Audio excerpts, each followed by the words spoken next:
Good evening all. Good evening. Microscope ആണ് നമ്മുടെ topic. എൻ്റെ പേര് Reshma.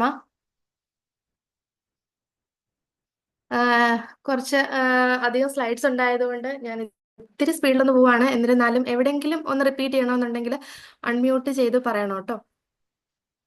So first about the history. Microscopes എന്ന് പറയുമ്പോഴത്തേനും നമ്മളൊരു മാഗ്നിഫൈഡ് ആയിട്ടുള്ള ഒരു ഒബ്ജക്റ്റിന്റെ മാഗ്നിഫൈഡ് ആയിട്ടുള്ള വിഷ്വൽ കിട്ടാൻ വേണ്ടി യൂസ് ചെയ്യുന്ന ഒരു ഇൻസ്ട്രുമെന്റ് ആണെന്ന് നമുക്ക് എല്ലാവർക്കും അറിയാവുന്നതാണ്. അപ്പോൾ ഇതിന്റെ ഒരു ഹിസ്റ്ററി സംബന്ധിച്ച് നോക്കുമ്പോൾ നമുക്കറിയാം ഫാദർ ഓഫ് മൈക്രോസ്കോപ്പി എന്നത് ആന്റൺ വാൻ ലുവൻ ഹോക്ക് തന്നെയാണ്. എന്നിരുന്നാലും ഇതിന് മുന്നേ ഉള്ള ഡെവലപ്മെന്റ്സ് പറയുകയാണെന്നുണ്ടെങ്കിൽ Hans Janssen and Zacharias Janssen എന്ന് പറയുന്ന രണ്ട് ഡച്ച് സ്പെക്ടക്കിൾ മേക്കേഴ്സ് ആണ് ഏർലിയസ്റ്റ് വേർഷൻ ഓഫ് മൈക്രോസ്കോപ്പ് കൊണ്ടുവന്നത്.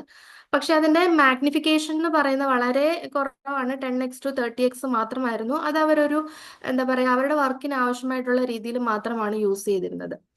പിന്നെ ഒരു laboratory compound microscope first introduce ചെയ്തത് റോബർട്ട് ഹുക്ക് ആയിരുന്നു.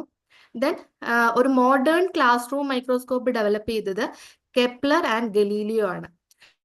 എന്നിരുന്നാലും ഒരു ബാക്ടീരിയനെയോ ഈസ്റ്റിനെയോ പ്ലാന്റിനെയോ ഒന്നും ഈ പറഞ്ഞവരാരും ഇതിലൂടെ കണ്ടിരുന്നില്ല. അപ്പൊ ആന്റൺ വാൻ ലുവൻ ഹോക്ക് ആണ് ഫസ്റ്റ് ഒരു ബാക്ടീരിയനെ ഈ മൈക്രോസ്കോപ്പിലൂടെ വിഷ്വലൈസ് ചെയ്തതിനെ ഡിസ്ക്രൈബ് ചെയ്തത്. ബാക്ടീരിയനെ മാത്രമല്ല yeast, plant and life in a drop of water. So he is called as father of microscopy. അദ്ദേഹം മൈക്രോസ്കോപ്പ് കണ്ടുപിടിച്ചത് 1675 എന്നിരുന്നാലും ആ ഇൻവെന്റ് ചെയ്ത സമയത്ത് ആ ടേം മൈക്രോസ്കോപ്പ് എന്നുള്ളൊരു ടേം അതിന് കൊടുത്തിരുന്നില്ല. അത് പിന്നീട് കോയിൻ ചെയ്തത് ഫാബർ ആണ്. ഇൻ 1623 ഫാബർ എന്ന് പറയുന്ന ഒരു സയന്റിസ്റ്റ് ആണ് മൈക്രോസ്കോപ്പ് എന്ന് പറയുന്ന ഒരു ടേം കൊണ്ടുവന്നത്. പിന്നീടുള്ള വർഷങ്ങളിലൊക്കെ അതിന്റെ പല പല ഡെവലപ്മെന്റ്സ് കൊണ്ടുവന്നു.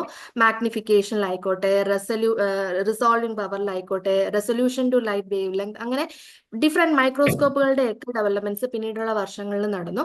അപ്പൊ ക്ലിയർ മാഗ്നിഫിക്കേഷനിലെ ഡെവലപ്മെന്റ് കൊണ്ടുവന്നത് ജോസഫ് ലിസ്റ്റർ ആയിരുന്നു. ജോസഫ് ലിസ്റ്റർ 1830 മാഗ്നിഫിക്കേഷനിൽ പല വിധത്തിലുള്ള ഡെവലപ്മെന്റ്സ് കൊണ്ടുവന്നത്. പിന്നെ resolution to light wavelength, അതിൽ പല മാത്തമാറ്റിക്കൽ തിയറീസ് ഒക്കെ കൊണ്ടുവന്നത് ഏൺസ്റ്റ് ആബെ എന്ന് പറയുന്ന ഒരു സയന്റിസ്റ്റ് ആയിരുന്നു. അതായത് റിസോൾവിംഗ് പവറിന്റെ ഒക്കെ ഒരു ഇക്വേഷൻ ഒക്കെ ഡിറൈവ് ചെയ്തെടുത്തത് ഏൺസ്റ്റ് ആബെ ആയിരുന്നു. ദെൻ ഒരു അൾട്രാ മൈക്രോസ്കോപ്പ് ഇൻവെന്റ് ചെയ്തത് റിച്ചാർഡ് സിഗ്മോണ്ടി എന്ന് പറയുന്ന ഒരു സയന്റിസ്റ്റ് ആയിരുന്നു for the observation of specimens below the wavelength of light. ഇത്രയാണ് ഹിസ്റ്ററി ഓഫ് മൈക്രോസ്കോപ്പി വരുന്നത്. അപ്പൊ ഇതിൽ പ്രധാനമായിട്ടും നമ്മൾ ഓർക്കേണ്ടത് ഫാദർ ഓഫ് മൈക്രോസ്കോപ്പി തന്നെയാണ്. That is Anton van Leeuwenhoek in 1675. ഇതൊക്കെ ആദ്യകാലങ്ങളിൽ യൂസ് ചെയ്തിരുന്ന മൈക്രോസ്കോപ്പ് ആണ്. Anton van Leeuwenhoek use ചെയ്തിരുന്ന മൈക്രോസ്കോപ്പ്, അതേപോലെ ഹുക്ക് യൂസ് ചെയ്ത മൈക്രോസ്കോപ്പ്, 17th സെഞ്ചുറിയിൽ ഉണ്ടായിരുന്ന മൈക്രോസ്കോപ്പ്, കോമ്പൗണ്ട് മൈക്രോസ്കോപ്പ് ഒക്കെ. And next is principle of microscopy. Of course, it is magnification. Microscopy is used to get a magnified image in which structures may be resolved. Resolve ചെയ്ത് കാണാൻ സാധിക്കണം. വെറുതെ magnify ചെയ്താൽ മാത്രം പോരാ, അതിനെ കറക്റ്റ് ആയിട്ട് അല്ലെങ്കിൽ ക്ലിയർ ആയിട്ട് റിസോൾവ് ചെയ്ത് കാണാൻ സാധിക്കണം. Which can be seen by an unaided eye. നമുക്കൊരു അൺഎയ്ഡഡ് ഐ കൊണ്ട് റിസോൾവ് ചെയ്ത് കാണാൻ പറ്റാത്ത ഒരു സ്ട്രക്ചറിനെ വെൽ റിസോൾവ്ഡ് ആയിട്ട് മാഗ്നിഫൈ ചെയ്ത് കാണാൻ കഴിയുക. അതാണ് ബേസിക് പ്രിൻസിപ്പിൾ എന്ന് പറയുന്നത്. അപ്പൊ ഇതിലെ മാഗ്നിഫിക്കേഷൻ എന്ന് പറഞ്ഞു കഴിഞ്ഞാൽ നമുക്കറിയാം, it is the ratio of the size of an object seen under microscope to the actual size. അതായത് നമ്മളൊരു അൺഎയ്ഡഡ് ഐ കൊണ്ട് കാണുന്ന ആ ഒരു ആക്ച്വൽ സൈസ് നമ്മൾ മാഗ്നിഫൈ ചെയ്ത് കാണാൻ പറ്റുന്ന എത്രയാണോ അത് തമ്മിലുള്ള ഒരു റേഷ്യോ ആണ് മാഗ്നിഫിക്കേഷൻ എന്ന് പറയുന്നത്. ഓക്കെ. പിന്നെ ടോട്ടൽ മാഗ്നിഫിക്കേഷൻ ഓഫ് മൈക്രോസ്കോപ്പ് എന്ന് പറയുന്നത് എപ്പോഴും ഒബ്ജക്റ്റീവ് ലെൻസിന്റെ മാഗ്നിഫിക്കേഷനും ഐ പീസ് ലെൻസിന്റെ മാഗ്നിഫിക്കേഷനും കൂടി ചേർന്നാലാണ് കിട്ടുക, മൾട്ടിപ്ലൈ ചെയ്താലാണ് കിട്ടുക. Okay. Total magnification is equal to objective lens magnification into eyepiece lens magnification. ഇതെല്ലാം നമുക്കറിയാവുന്ന കോമൺ കാര്യങ്ങളാണ്. And resolving power also. Resolving power എന്ന് പറഞ്ഞാൽ എന്താണ്? It is the ability to differentiate two close points as separate. ഇപ്പൊ ഇത് പിക്ചറിൽ കാണുന്ന പോലെ ഇപ്പൊ രണ്ട് ഒബ്ജക്റ്റ് അല്ലെങ്കിൽ ഒരു രണ്ട് ഡോട്ട്, അതിനെ നമുക്ക് വെൽ ഡിഫറൻഷിയേറ്റഡ് അല്ലെങ്കിൽ വെൽ സെപ്പറേറ്റ് ആയിട്ട് നമുക്ക് കാണാൻ സാധിക്കണം. അപ്പൊ വെൽ റിസോൾവ് എന്ന് അതിനെ പറയാം. അപ്പൊ ഇതിൽ 3 പിക്ചറിലും വെൽ റിസോൾവ് ആയിട്ടുള്ളത്, പിന്നെ ജസ്റ്റ് റിസോൾവ് ആയിട്ടുള്ളത്, നോട്ട് റിസോൾവ് ആയിട്ടുള്ളത് കാണാം. ഓക്കെ, അപ്പോൾ ഇങ്ങനെ നല്ല ഡിഫറൻഷിയേറ്റ് ചെയ്ത് കാണാൻ സാധിക്കുന്ന രീതിയിൽ നമുക്ക് മാഗ്നിഫൈ ചെയ്ത് കാണാൻ കഴിയുന്നുണ്ടെങ്കിൽ ആ ഒരു പവറാണ് റിസോൾവിങ് പവർ എന്ന് പറയുന്നത്. ഹ്യൂമൻ ഐന്റെ റിസോൾവിങ് പവർ എന്ന് പറയുന്നത് 0.25 mm ആണ്. ലൈറ്റ് മൈക്രോസ്കോപ്പിൻ്റെത് അത് 0.25 മൈക്രോമീറ്റർ ആണ് വരിക. ഇലക്ട്രോൺ മൈക്രോസ്കോപ്പിന്റെ ആണെന്നുണ്ടെങ്കിൽ 0.5 നാനോമീറ്റർ ആണ് റിസോൾവിങ് പവർ വരിക. ഓക്കെ, ലൈറ്റ് മൈക്രോസ്കോപ്പിന്റെ 0.25 മൈക്രോമീറ്ററും ഇലക്ട്രോൺ മൈക്രോസ്കോപ്പിൻ്റെത് 0.5 നാനോമീറ്റർ എപ്പാർട്ടും ആണ് റിസോൾവിങ് പവർ വരിക.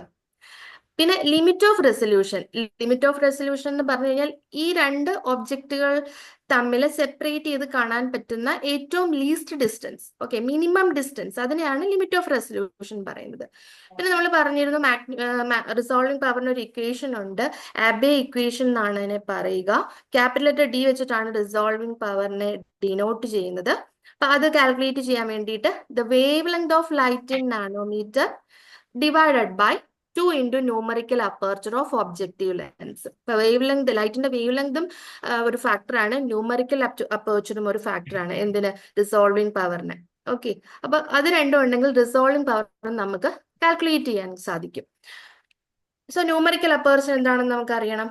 It is the ratio of, okay, it is the ratio of diameter of എന്താണ് ആ lens, objective lens to its focal length. ഈ ഒരു ഒബ്ജക്റ്റീവ് ലെൻസിന്റെ ഡയമീറ്ററും അതിന്റെ ഫോക്കൽ ലെങ്തും തമ്മിലുള്ള ആ ഒരു റേഷ്യോ ആണ് ന്യൂമറിക്കൽ അപ്പേർച്ചർ എന്ന് പറയുന്നത്. അപ്പൊ ഈ numerical aperture that can be decreased by decreasing the amount of light that passes through the lens. ലെൻസിലൂടെ കടന്നു പോകുന്ന ലൈറ്റ്, ആ ലൈറ്റിന്റെ എമൗണ്ട്, ഓക്കെ, അത് ഡിക്രീസ് ചെയ്യുമ്പോൾ ന്യൂമറിക്കൽ അപ്പേർച്ചറും ഡിക്രീസ് ചെയ്യും. ഓക്കെ, പിന്നെ വർക്കിംഗ് ഡിസ്റ്റൻസ് എന്ന് പറയുന്നത് അറിയാലോ, അതായത് ഇതാണ് working distance. It is the distance between objective and the objective slide. Okay, അപ്പോൾ അതിനും നമുക്ക് പറയാൻ സാധിക്കും മാഗ്നിഫിക്കേഷൻ ഇൻക്രീസ് ചെയ്യുന്ന എപ്പോഴാന്ന് വെച്ചാൽ ഈ വർക്കിംഗ് ഡിസ്റ്റൻസ് കുറയുമ്പോഴാണ് മാഗ്നിഫിക്കേഷൻ ഇൻക്രീസ് ചെയ്യുന്നത്. Working distance decreases with increasing magnification. Okay, working distance decreases with increasing magnification. ഓരോ മാഗ്നിഫിക്കേഷനിൽ നോക്കുമ്പോൾ നിങ്ങൾക്ക് കാണാൻ പറ്റുമല്ലോ, ഈ ഒരു ഡിസ്റ്റൻസ് ഇവിടെ കുറഞ്ഞിട്ടാണ് വരിക. ആൻഡ് മൈക്രോസ്കോപ്പിയുടെ ഡിഫറെന്റ് ടൈപ്സ് നമ്മൾ പറയുകയാണെന്നുണ്ടെങ്കിൽ ഒപ്റ്റിക്കൽ ലൈറ്റ് മൈക്രോസ്കോപ്പിയിൽ വരുന്നത്, ഒപ്റ്റിക്കൽ ലൈറ്റ് മൈക്രോസ്കോപ്പി ഉണ്ട്, ഒപ്റ്റിക്കൽ ഓർ ലൈറ്റ് മൈക്രോസ്കോപ്പി ഉണ്ട്, ഇലക്ട്രോൺ മൈക്രോസ്കോപ്പി ഉണ്ട്, സ്കാനിങ് പ്രോബ് മൈക്രോസ്കോപ്പി ഉണ്ട്. ഒപ്റ്റിക്കൽ ഓർ ലൈറ്റ് മൈക്രോസ്കോപ്പിയിൽ വരുന്നത് bright field microscopy, dark field microscopy, confocal microscopy, phase contrast microscopy, fluorescence microscopy. ഇത്രയും ഒപ്റ്റിക്കൽ മൈക്രോസ്കോപ്പിയിൽ വരുന്നതാണ്. പിന്നെ ഇലക്ട്രോൺ മൈക്രോസ്കോപ്പിയിൽ വരുന്നത് TEM-ഉം SEM-ഉം ആണ്. ട്രാൻസ്മിഷൻ ഇലക്ട്രോൺ മൈക്രോസ്കോപ്പിയും സ്കാനിങ് ഇലക്ട്രോൺ മൈക്രോസ്കോപ്പിയാണ്. പിന്നുള്ളത് സ്കാനിങ് പ്രോബ് മൈക്രോസ്കോപ്പിയാണ്, അത് അറ്റോമിക് ഫോഴ്സ് മൈക്രോസ്കോപ്പി വരുന്നുണ്ട്. ഇതാണ് മെയിൻ ആയിട്ടുള്ള ക്ലാസിഫിക്കേഷൻ. ഇത് നമുക്ക് പ്രധാനമായിട്ടും ഉള്ള ടൈപ്സിൽ അതിന്റെ മാഗ്നിഫിക്കേഷനിലും ലൈറ്റ് സോഴ്സിലും ഒക്കെയുള്ള ഡിഫറൻസ് ആണ് ഈ ഒരു ടേബിളിൽ ഉൾപ്പെടുത്തിയിരിക്കുന്നത്. അപ്പൊ അതിൽ നോക്കുകയാണെങ്കിൽ bright field, dark field, fluorescence, face contrast, ഇതിന്റെയൊക്കെ മാഗ്നിഫിക്കേഷൻ എന്ന് പറയുന്നത് ഏകദേശം ഒരു 1000 to 2000 ആണ് വരിക. നേരത്തെ പറഞ്ഞല്ലോ, ടോട്ടൽ മാഗ്നിഫിക്കേഷൻ എന്ന് പറയുന്നത് ഒബ്ജക്റ്റീവ് ലെൻസിന്റെയും ഐപീസ് ലെൻസിന്റെയും മാഗ്നിഫിക്കേഷൻ മൾട്ടിപ്ലൈ ചെയ്താൽ കിട്ടുന്നതാണ്. അപ്പോൾ ഇതൊരു ആവറേജ് റേഞ്ച് ആണ് ഈ കൊടുത്തിരിക്കുന്നത്. അപ്പൊ ഇതിൽ നിങ്ങൾ നോക്കുകയാണെന്നുണ്ടെങ്കിൽ ഇലക്ട്രോൺ മൈക്രോസ്കോപ്പിയുടെ വളരെ വലിയ മാഗ്നിഫിക്കേഷൻ ആണ് കാണുന്നത്. 3 lakh to 1 crore വരെയാണ് total magnification of electron microscopy വരിക.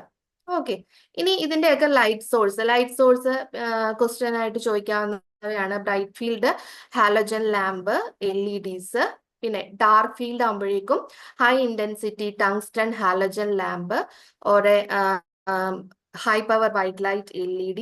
ഫ്ലൂറസെൻസിന് വരുമ്പോഴേക്കും mercury, xenon arc lamps, tungsten halogen lamps, laser, പിന്നെ LEDs ഓൾസോ. ഫേസ് കോൺട്രാസ്റ്റിൽ വരുമ്പോൾ tungsten halogen lamp, laser light pulses. Electron മൈക്രോസ്കോപ്പിയിൽ മാത്രം വ്യത്യാസമാണ്. ബീം ഓഫ് ആക്സിലറേറ്റഡ് ഇലക്ട്രോൺസ് ആണ് അതിൽ ലൈറ്റ് സോഴ്സ് ആയിട്ട് വരിക. Electrons, beam of accelerated electrons ആണ് അതിൽ ലൈറ്റ് സോഴ്സ് ആയിട്ട് വരിക. ഇനി ഇതിൽ ഓരോന്നിലും സ്പെസിമെൻസ് അപ്പിയർ ചെയ്യുന്ന ബ്രൈറ്റ് ഫീൽഡിൽ എങ്ങനെ അപ്പിയർ ചെയ്യുക? നമ്മൾ സ്റ്റെയിൻ ചെയ്ത് സ്പെസിമെൻസ് സ്റ്റെയിൻ ചെയ്തിട്ടോ അൺസ്റ്റെയിൻ വെറ്റ് മൗണ്ട് ആയിട്ട് അൺസ്റ്റെയിൻഡ് ആയിട്ടോ ഒക്കെ നമുക്ക് ബ്രൈറ്റ് ഫീൽഡിൽ കാണാം. ഏത് സ്റ്റെയിൻ ആണോ നമ്മൾ യൂസ് ചെയ്യുന്നത് ആ സ്റ്റെയിന്റെ കളർ എടുത്തിട്ടായിരിക്കും കാണാൻ സാധിക്കുക. ഡാർക്ക് ഫീൽഡിലാണെങ്കിലോ ആ പേര് പോലെ തന്നെ ഒരു ഡാർക്ക് ഫീൽഡ് ബാക്ക്ഗ്രൗണ്ട് ആയിരിക്കും. അതിൽ ഒബ്ജക്റ്റ് എങ്ങനെ കാണും? ബ്രൈറ്റ് അല്ലെങ്കിൽ ലൈറ്റഡ് ആയിട്ടായിരിക്കും കാണുക. ഇനി ഫ്ലൂറസെൻസ് മൈക്രോസ്കോപ്പിയിൽ വരുമ്പോഴേക്കും ബ്രൈറ്റ് കളേർഡ് ആയിട്ടാണ്, അതായത് ഏത് ഫ്ലൂറസെന്റ് ഡൈ ആണോ യൂസ് ചെയ്യുന്നത് അതിന്റെ കളറിലായിരിക്കും കാണാൻ സാധിക്കുക. ഫേസ് കോൺട്രാസ്റ്റിൽ വരുമ്പോഴേക്കും ഇമേജ് കോൺട്രാസ്റ്റ് ആയിട്ടാണ് കാണുക, അതായത് varying degrees of light intensity അങ്ങനെയാണ് സ്പെസിമെൻ കാണുക. കോൺട്രാസ്റ്റ് ആയിട്ടാണ് നമുക്ക് ഇമേജ് കിട്ടുക. ഇലക്ട്രോൺ മൈക്രോസ്കോപ്പിയിൽ വരുമ്പോഴേക്കും ഫ്ലൂറസെന്റ് സ്ക്രീനിൽ നമുക്ക് ഇമേജ് കാണാൻ സാധിക്കും. മെയിൻ ആയിട്ടുള്ള ആപ്ലിക്കേഷൻസ് നോക്കുകയാണെന്നുണ്ടെങ്കിൽ ബ്രൈറ്റ് ഫീൽഡിൽ bacteria, yeast, mould, algae, protozoa ഇതിന്റെയൊക്കെ morphological features, gross morphological features കാണാൻ സാധിക്കും. ഡാർക്ക് ഫീൽഡ് ആകുമ്പോഴേക്കും ഡാർക്ക് ഫീൽഡും ഫേസ് കോൺട്രാസ്റ്റും ലൈവ് സെൽസ് അല്ലെങ്കിൽ സെൽസിന്റെ ലൈവ് സ്റ്റേറ്റിനെ, ലിവിങ് സ്റ്റേറ്റിനെ കാണിച്ചു തരുന്നതാണ് ഡാർക്ക് ഫീൽഡും ഫേസ് കോൺട്രാസ്റ്റും. അതും ഒരിക്കൽ ചോദിച്ചിട്ടുണ്ട്. അതായത് ലിവിങ് സ്റ്റേറ്റിൽ സെല്ലിനെ കാണുന്നത് അല്ലെങ്കിൽ ബാക്ടീരിയനെ സെല്ലുലാർ സ്ട്രക്ചേഴ്സ് കാണുന്നത് ഏത് മൈക്രോസ്കോപ്പി ആണെന്ന്. അപ്പോൾ ഓപ്ഷനിൽ ഡാർക്ക് ഫീൽഡ് ഉണ്ടെന്നുണ്ടെങ്കിൽ ഡാർക്ക് ഫീൽഡ് സെലക്ട് ചെയ്യാം, ഫേസ് കോൺട്രാസ്റ്റ് ഉണ്ടെന്നുണ്ടെങ്കിൽ ഫേസ് കോൺട്രാസ്റ്റ് സെലക്ട് ചെയ്യാം. രണ്ടും കൂടെ ഒരുമിച്ച് വരാൻ സാധ്യതയില്ല. അപ്പോൾ ഡാർക്ക് ഫീൽഡ് ആകുമ്പോഴേക്കും ലിവിങ് സ്റ്റേറ്റിൽ ഉള്ള ഇത് കാണാൻ കഴിയും. Example spirochaetes. പിന്നെ ഫ്ലൂറസെൻസ് മൈക്രോസ്കോപ്പ് ആകുമ്പോൾ ഫ്ലൂറസെന്റ് ഡൈ വെച്ച് ഫിക്സ് ചെയ്യാൻ പറ്റുന്ന ഓർഗാനിസത്തിനെ നമുക്ക് കാണാൻ സാധിക്കും. ഫേസ് കോൺട്രാസ്റ്റിൽ പറഞ്ഞതുപോലെ ലിവിങ് സെൽസ്. പിന്നെ ഇലക്ട്രോൺ മൈക്രോസ്കോപ്പിയിൽ ആകുമ്പോഴത്തേക്കിനും അൾട്രാ സ്ട്രക്ചേഴ്സ്, വൈറസസ്, പ്രയോൺസ് അങ്ങനെയുള്ളതൊക്കെ നമുക്ക് വിഷ്വലൈസ് ചെയ്യാൻ ഇലക്ട്രോൺ മൈക്രോസ്കോപ്പിയിലൂടെ സാധിക്കും. അപ്പോൾ ഓരോ മൈക്രോസ്കോപ്പിലൂടെ ഒന്ന് കടന്നു പോകാം. സിമ്പിൾ മൈക്രോസ്കോപ്പ് ഒക്കെ വളരെ എല്ലാവർക്കും തന്നെ അറിയാവുന്നതാണ്. ഡിസെക്ടിങ് മൈക്രോസ്കോപ്പ് എന്നാണ് മറ്റൊരു പേര്, അല്ലെങ്കിൽ ഇതിന്റെ പ്രിൻസിപ്പിൾ പറയുകയാണെന്നുണ്ടെങ്കിൽ സിംഗിൾ ലെൻസ് സിസ്റ്റം ആണ് ഇതിന്റെ മെയിൻ ആയിട്ടുള്ള ഫീച്ചർ എന്ന് പറയുന്നത്. സിംഗിൾ ലെൻസ് സിസ്റ്റം, അതിലൂടെ നമുക്ക് ഇമേജ് കാണാൻ സാധിക്കും. അപ്പോൾ ഇതിന്റെ മാഗ്നിഫൈങ് പവർ കാൽക്കുലേറ്റ് ചെയ്യുന്നത് M=D/F. ഡി എന്ന് പറയുന്നത് ലീസ്റ്റ് ഡിസ്റ്റിങ് ഡിവിഷൻ. അതായത് എന്താണെന്ന് എന്ന് പറയുന്നത് focal length of the convex ലെൻസും ആണ്. സിമ്പിൾ മൈക്രോസ്കോപ്പിനെ പറ്റിയിട്ട് കൂടുതൽ ഡീറ്റെയിൽ ചെയ്യേണ്ടെന്ന് തോന്നുന്നു. എന്തെങ്കിലും പറയണമെന്നുണ്ടെങ്കിൽ അൺമ്യൂട്ട് ചെയ്ത് പറയണം കേട്ടോ. അൺമ്യൂട്ട് ചെയ്യുമോ? ആരുടെയൊക്കെ സൗണ്ട് കേൾക്കുന്നുണ്ട്. സോറി, മ്യൂട്ട് ചെയ്യാവോ? ഓക്കെ. പ്രിൻസിപ്പിൾ എന്ന് പറയുന്നത്, സിമ്പിൾ മൈക്രോസ്കോപ്പിന്റെ വർക്കിംഗ് പ്രിൻസിപ്പിൾ എന്ന് പറയുന്നത് is that when a sample is placed within the focus of the microscope a virtual erect and magnified image is obtained at the least distance of distinction from the eye. അപ്പൊ ഈ terms എല്ലാം തന്നെ നമ്മളിപ്പോ പറഞ്ഞു കഴിഞ്ഞതാണ്. ഇപ്പൊ ഇവിടെ പിക്ചറിൽ കാണിച്ചിരിക്കുന്ന ഒരു ഡിസെക്ഷൻ മൈക്രോസ്കോപ്പ് ആണ് കാണിച്ചിരിക്കുന്നത്. അതിൽ ഓരോ പാർട്ടുകളും പ്രത്യേകിച്ച് പറയേണ്ടതില്ലല്ലോ. വെർട്ടിക്കൽ ആം, സ്റ്റേജ്, ബേസ്, മിറർ, ലെൻസ്, പിന്നെ അഡ്ജസ്റ്റ്മെന്റ് സ്ക്രൂസ് എല്ലാം തന്നെയാണ് അതിൽ പാർട്ടായിട്ട് വരിക, കമ്പോണൻസ് ആയിട്ട് വരിക. പിന്നെ വർക്കിംഗ് എന്താണ്? അതിന്റെ സ്പെസിമെൻ നമ്മൾ സ്റ്റേജിൽ വെക്കുന്നു, ക്ലിപ്പ് വെച്ച് അഡ്ജസ്റ്റ് ചെയ്യുന്നു, ഐ പീസിലൂടെ നോക്കുക, കോഴ്സ് അഡ്ജസ്റ്റ്മെന്റ് വെച്ച് ഫോക്കസ് ചെയ്യുക, ഫൈൻ അഡ്ജസ്റ്റ്മെന്റ് റീഫൈൻ ചെയ്യുക. ഇതിന്റെ different types of simple microscope പറയുകയാണെങ്കിൽ ഹാൻഡ് ലെൻസ് മൈക്രോസ്കോപ്പ് ഉണ്ട്, അതേപോലെ സ്റ്റീരിയോ മൈക്രോസ്കോപ്പ് വരുന്നുണ്ട്, മോണോക്കുലർ മൈക്രോസ്കോപ്പ് വരുന്നുണ്ട്. ഇതെല്ലാം സിമ്പിൾ മൈക്രോസ്കോപ്പുകൾ തന്നെയാണ്. Hand lens microscope, stereo microscope, അതേപോലെ monocular microscope. Hand lens microscope സാധാരണ എൻഡമോളജിസ്റ്റുകളൊക്കെ യൂസ് ചെയ്യുന്നത് ഹാൻഡ് ലെൻസ് മൈക്രോസ്കോപ്പ് ആണ്. അതുപോലെ വാച്ച് മേക്കിംഗ് ഇൻഡസ്ട്രിയിലൊക്കെ യൂസ് ചെയ്യുന്നതും ഹാൻഡ് ലെൻസ് മൈക്രോസ്കോപ്പ് ആണ്. അപ്പൊ അത് ജസ്റ്റ് ഈ പിക്ചറിൽ കാണുന്നത് പോലെ ഒരു പീസ് ഓഫ് ഗ്ലാസ് അല്ലെങ്കിൽ പ്ലാസ്റ്റിക്കിൽ ഒരു ഹാൻഡ് ലെൻസ് മൗണ്ട് ചെയ്തിട്ടുണ്ടാവും. അങ്ങനെ റൊട്ടേറ്റ് ചെയ്ത് കാണാൻ സാധിക്കും. സ്റ്റീരിയോ മൈക്രോസ്കോപ്പ് എന്ന് പറയുമ്പോഴത്തേനും നമുക്ക് ഒരു 3 ഡയമെൻഷണൽ പിക്ചർ കിട്ടും, ഒരു 3 dimensional view of the specimen കിട്ടും. അതിന് കാരണം എന്താണെന്ന് ചോദിച്ചു കഴിഞ്ഞാൽ സെപ്പറേറ്റ് ആയിട്ടുള്ള ഒബ്ജക്റ്റീവ് ലെൻസസും ഐ പീസസും ഉണ്ട്. അപ്പൊ അതുകൊണ്ട് തന്നെ ഒപ്റ്റിക്കൽ പാത്തും രണ്ടെണ്ണം ഉണ്ടാവും, 2 സെപ്പറേറ്റ് ഒപ്റ്റിക്കൽ പാത്ത്. അതുകൊണ്ടാണ് നമുക്കൊരു 3 ഡയമെൻഷണൽ വിഷ്വലൈസേഷൻ കിട്ടുന്നത്. ഓക്കെ. അപ്പൊ സ്റ്റീരിയോ മൈക്രോസ്കോപ്പ് സാധാരണഗതിയിൽ യൂസ് ചെയ്യുന്ന ഡിസെക്ഷന് വേണ്ടിയിട്ട് അല്ലെങ്കിൽ മൈക്രോ സർജറി ചെയ്യാൻ, വാഷ് മേക്കിംഗ് ഇൻഡസ്ട്രിയിൽ ഓൾസോ സ്റ്റീരിയോ മൈക്രോസ്കോപ്പ് യൂസ് ചെയ്യാറുണ്ട്. പിന്നെ എൻഡമോളജിസ്റ്റുകളൊക്കെ യൂസ് ചെയ്യാറുണ്ട് ഇൻസെക്ട്സ്, പ്ലാന്റ് ലൈഫ് നോക്കാൻ വേണ്ടി, എഗ്സ് അല്ലെങ്കിൽ എംബ്രിയോസ് ഒക്കെ നോക്കാൻ വേണ്ടിയിട്ടൊക്കെ സ്റ്റീരിയോ മൈക്രോസ്കോപ്പ് യൂസ് ചെയ്യാറുണ്ട്. ഓക്കെ. ഡിസെക്ഷൻ, മൈക്രോ സർജറി, പിന്നെന്താണ് ഇൻസെക്റ്റിനെ നോക്കാനായിട്ട്, പ്ലാന്റ് ലൈഫ് നോക്കാൻ, എഗ് അല്ലെങ്കിൽ എംബ്രിയോസ് ഒക്കെ വിഷ്വലൈസ് ചെയ്യാനായിട്ടൊക്കെ സ്റ്റീരിയോ മൈക്രോസ്കോപ്പ് യൂസ് ചെയ്യുന്നുണ്ട്. അപ്പൊ ഇതിന് പറയുന്ന പേര് ഡിസെക്ടിങ് മൈക്രോസ്കോപ്പ് എന്നും പറയാം, സ്റ്റീരിയോ സൂം മൈക്രോസ്കോപ്പ് എന്നൊക്കെ ഇതിന് പേരുണ്ട്. അപ്പോൾ എന്തായാലും ഒരു 3 ഡയമെൻഷണൽ പിക്ചർ ആണ് നമുക്ക് സ്റ്റീരിയോ മൈക്രോസ്കോപ്പിലൂടെ കിട്ടുക. മോണോക്ലർ മൈക്രോസ്കോപ്പ് എന്ന് പറഞ്ഞു കഴിഞ്ഞാൽ എന്താണ്, ഒരു 1 ഐ പീസും 1 ഐ ട്യൂബും. ഓക്കെ. അപ്പൊ അതില് സാമ്പിളിനെ 1000 ടൈംസ് മാഗ്നിഫൈ ചെയ്ത് കാണാൻ മാത്രമേ സാധിക്കുകയുള്ളൂ. അത്ര യൂസ്ഫുൾ അല്ല. പിന്നെന്താണ് കോമ്പൗണ്ട് മൈക്രോസ്കോപ്പ്. കോമ്പൗണ്ട് മൈക്രോസ്കോപ്പ് എന്ന് പറയുമ്പോഴത്തേക്കിനും നമ്മളിപ്പോ പറഞ്ഞത് ഒരു സിംഗിൾ ലെൻസ് സിസ്റ്റം ആയിരുന്നു. ഇവിടെ വരുമ്പോൾ ഒരു എക്സ്ട്രാ ലെൻസ് സിസ്റ്റം കൂടെ വരുന്നുണ്ട്. എന്താണ്, കണ്ടൻസർ ലെൻസും കൂടെ വരുന്നുണ്ട്. ഓക്കെ. അപ്പോ combination of lenses, it has a combination of lenses and 2 optical parts known as objective lens and I Ps, അല്ലെങ്കിൽ ഒക്കുലർ ലെൻസ് എന്നും പറയാം. അപ്പോൾ ഇതിന്റെ മാഗ്നിഫൈങ് പവർ എങ്ങനെ കാൽക്കുലേറ്റ് ചെയ്യുന്നതെന്ന് ചോദിച്ചാൽ M=D/FO ഇൻറ്റു L/FV. ഡി എന്ന് പറയുന്ന സെയിം ലീസ്റ്റ് ഡിസ്റ്റൻസ് ആണ്. എൽ എന്ന് പറയുന്ന length of the microscope tube, microscope ട്യൂബിന്റെ ലെങ്ത്. ദെൻ FO എന്ന് പറയുന്നത് focal length of objective lens. O എന്ന് ഓർക്കുമ്പോൾ ഒബ്ജക്റ്റീവ് ലെൻസ്, ഇ എന്ന് പറയുമ്പോൾ eyepiece lens. Okay. FE എന്ന് പറയുന്നത് focal length of the eyepiece. Okay. അങ്ങനെയാണ് D/FO ഇൻറ്റു L/FE. ഓക്കെ. അതാണ് കോമ്പൗണ്ട് മൈക്രോസ്കോപ്പിന്റെ മാഗ്നിഫൈങ് പവർ കാൽക്കുലേറ്റ് ചെയ്യാനുള്ള ഇക്വേഷൻ. പ്രിൻസിപ്പിൾ എന്താണ്, കോമ്പിനേഷൻ ഓഫ് ലെൻസ് സിസ്റ്റം ആണ്. അപ്പോൾ ആ കോമ്പിനേഷൻ ഓഫ് ലെൻസ് യൂസ് ചെയ്യുന്നത് കൊണ്ട് that will enhance more magnification, അതായത് മാഗ്നിഫിക്കേഷൻ ഓഫ് ദ സാമ്പിൾ ഒന്നും കൂടെ എൻഹാൻസ് ചെയ്ത് നമുക്ക് കിട്ടും. അപ്പോൾ ആദ്യം ആ ഒരു ട്യൂബിൽ പ്രൈമറി ഇമേജ് ക്രിയേറ്റ് ആവും, പിന്നെ അത് ഐ പീസിലൂടെ വീണ്ടും ഒന്നും കൂടെ എന്താവും, മാഗ്നിഫൈഡ് ആയിട്ട് കാണാൻ സാധിക്കും. കമ്പണൻസ് എല്ലാം കാണാൻ, കമ്പണൻസ് ഇത് തന്നെയാണ് ഐ പീസ് ലെൻസ് അല്ലെങ്കിൽ ഒക്കുലാർ ലെൻസ്. പിന്നെന്താ, ഒബ്ജക്റ്റീവ് ലെൻസസ്, അത് മൾട്ടിപ്പിൾ ഒബ്ജക്റ്റീവ് ലെൻസസ് വരും. പിന്നെ condenser lens, stage, course and fine adjustment, light source, നമുക്ക് മിററോ അല്ലെങ്കിൽ LED ഒക്കെ യൂസ് ചെയ്യാം. വർക്കിംഗ് എന്താണ്, light passes through, light from the light source passes through the condenser lens. Light illuminates the specimen. Okay, condenser ലെൻസിലൂടെ then specimen illuminate ചെയ്യുന്നു. Objective lens എന്ത് ചെയ്യുന്നു, ഈ magnified ആയിട്ടുള്ള ലൈറ്റിനെ കളക്ട് ചെയ്യുന്നു. ഐ പീസ് ലെൻസ് വീണ്ടും ഇതിനെ മാഗ്നിഫൈ ചെയ്യുന്നു.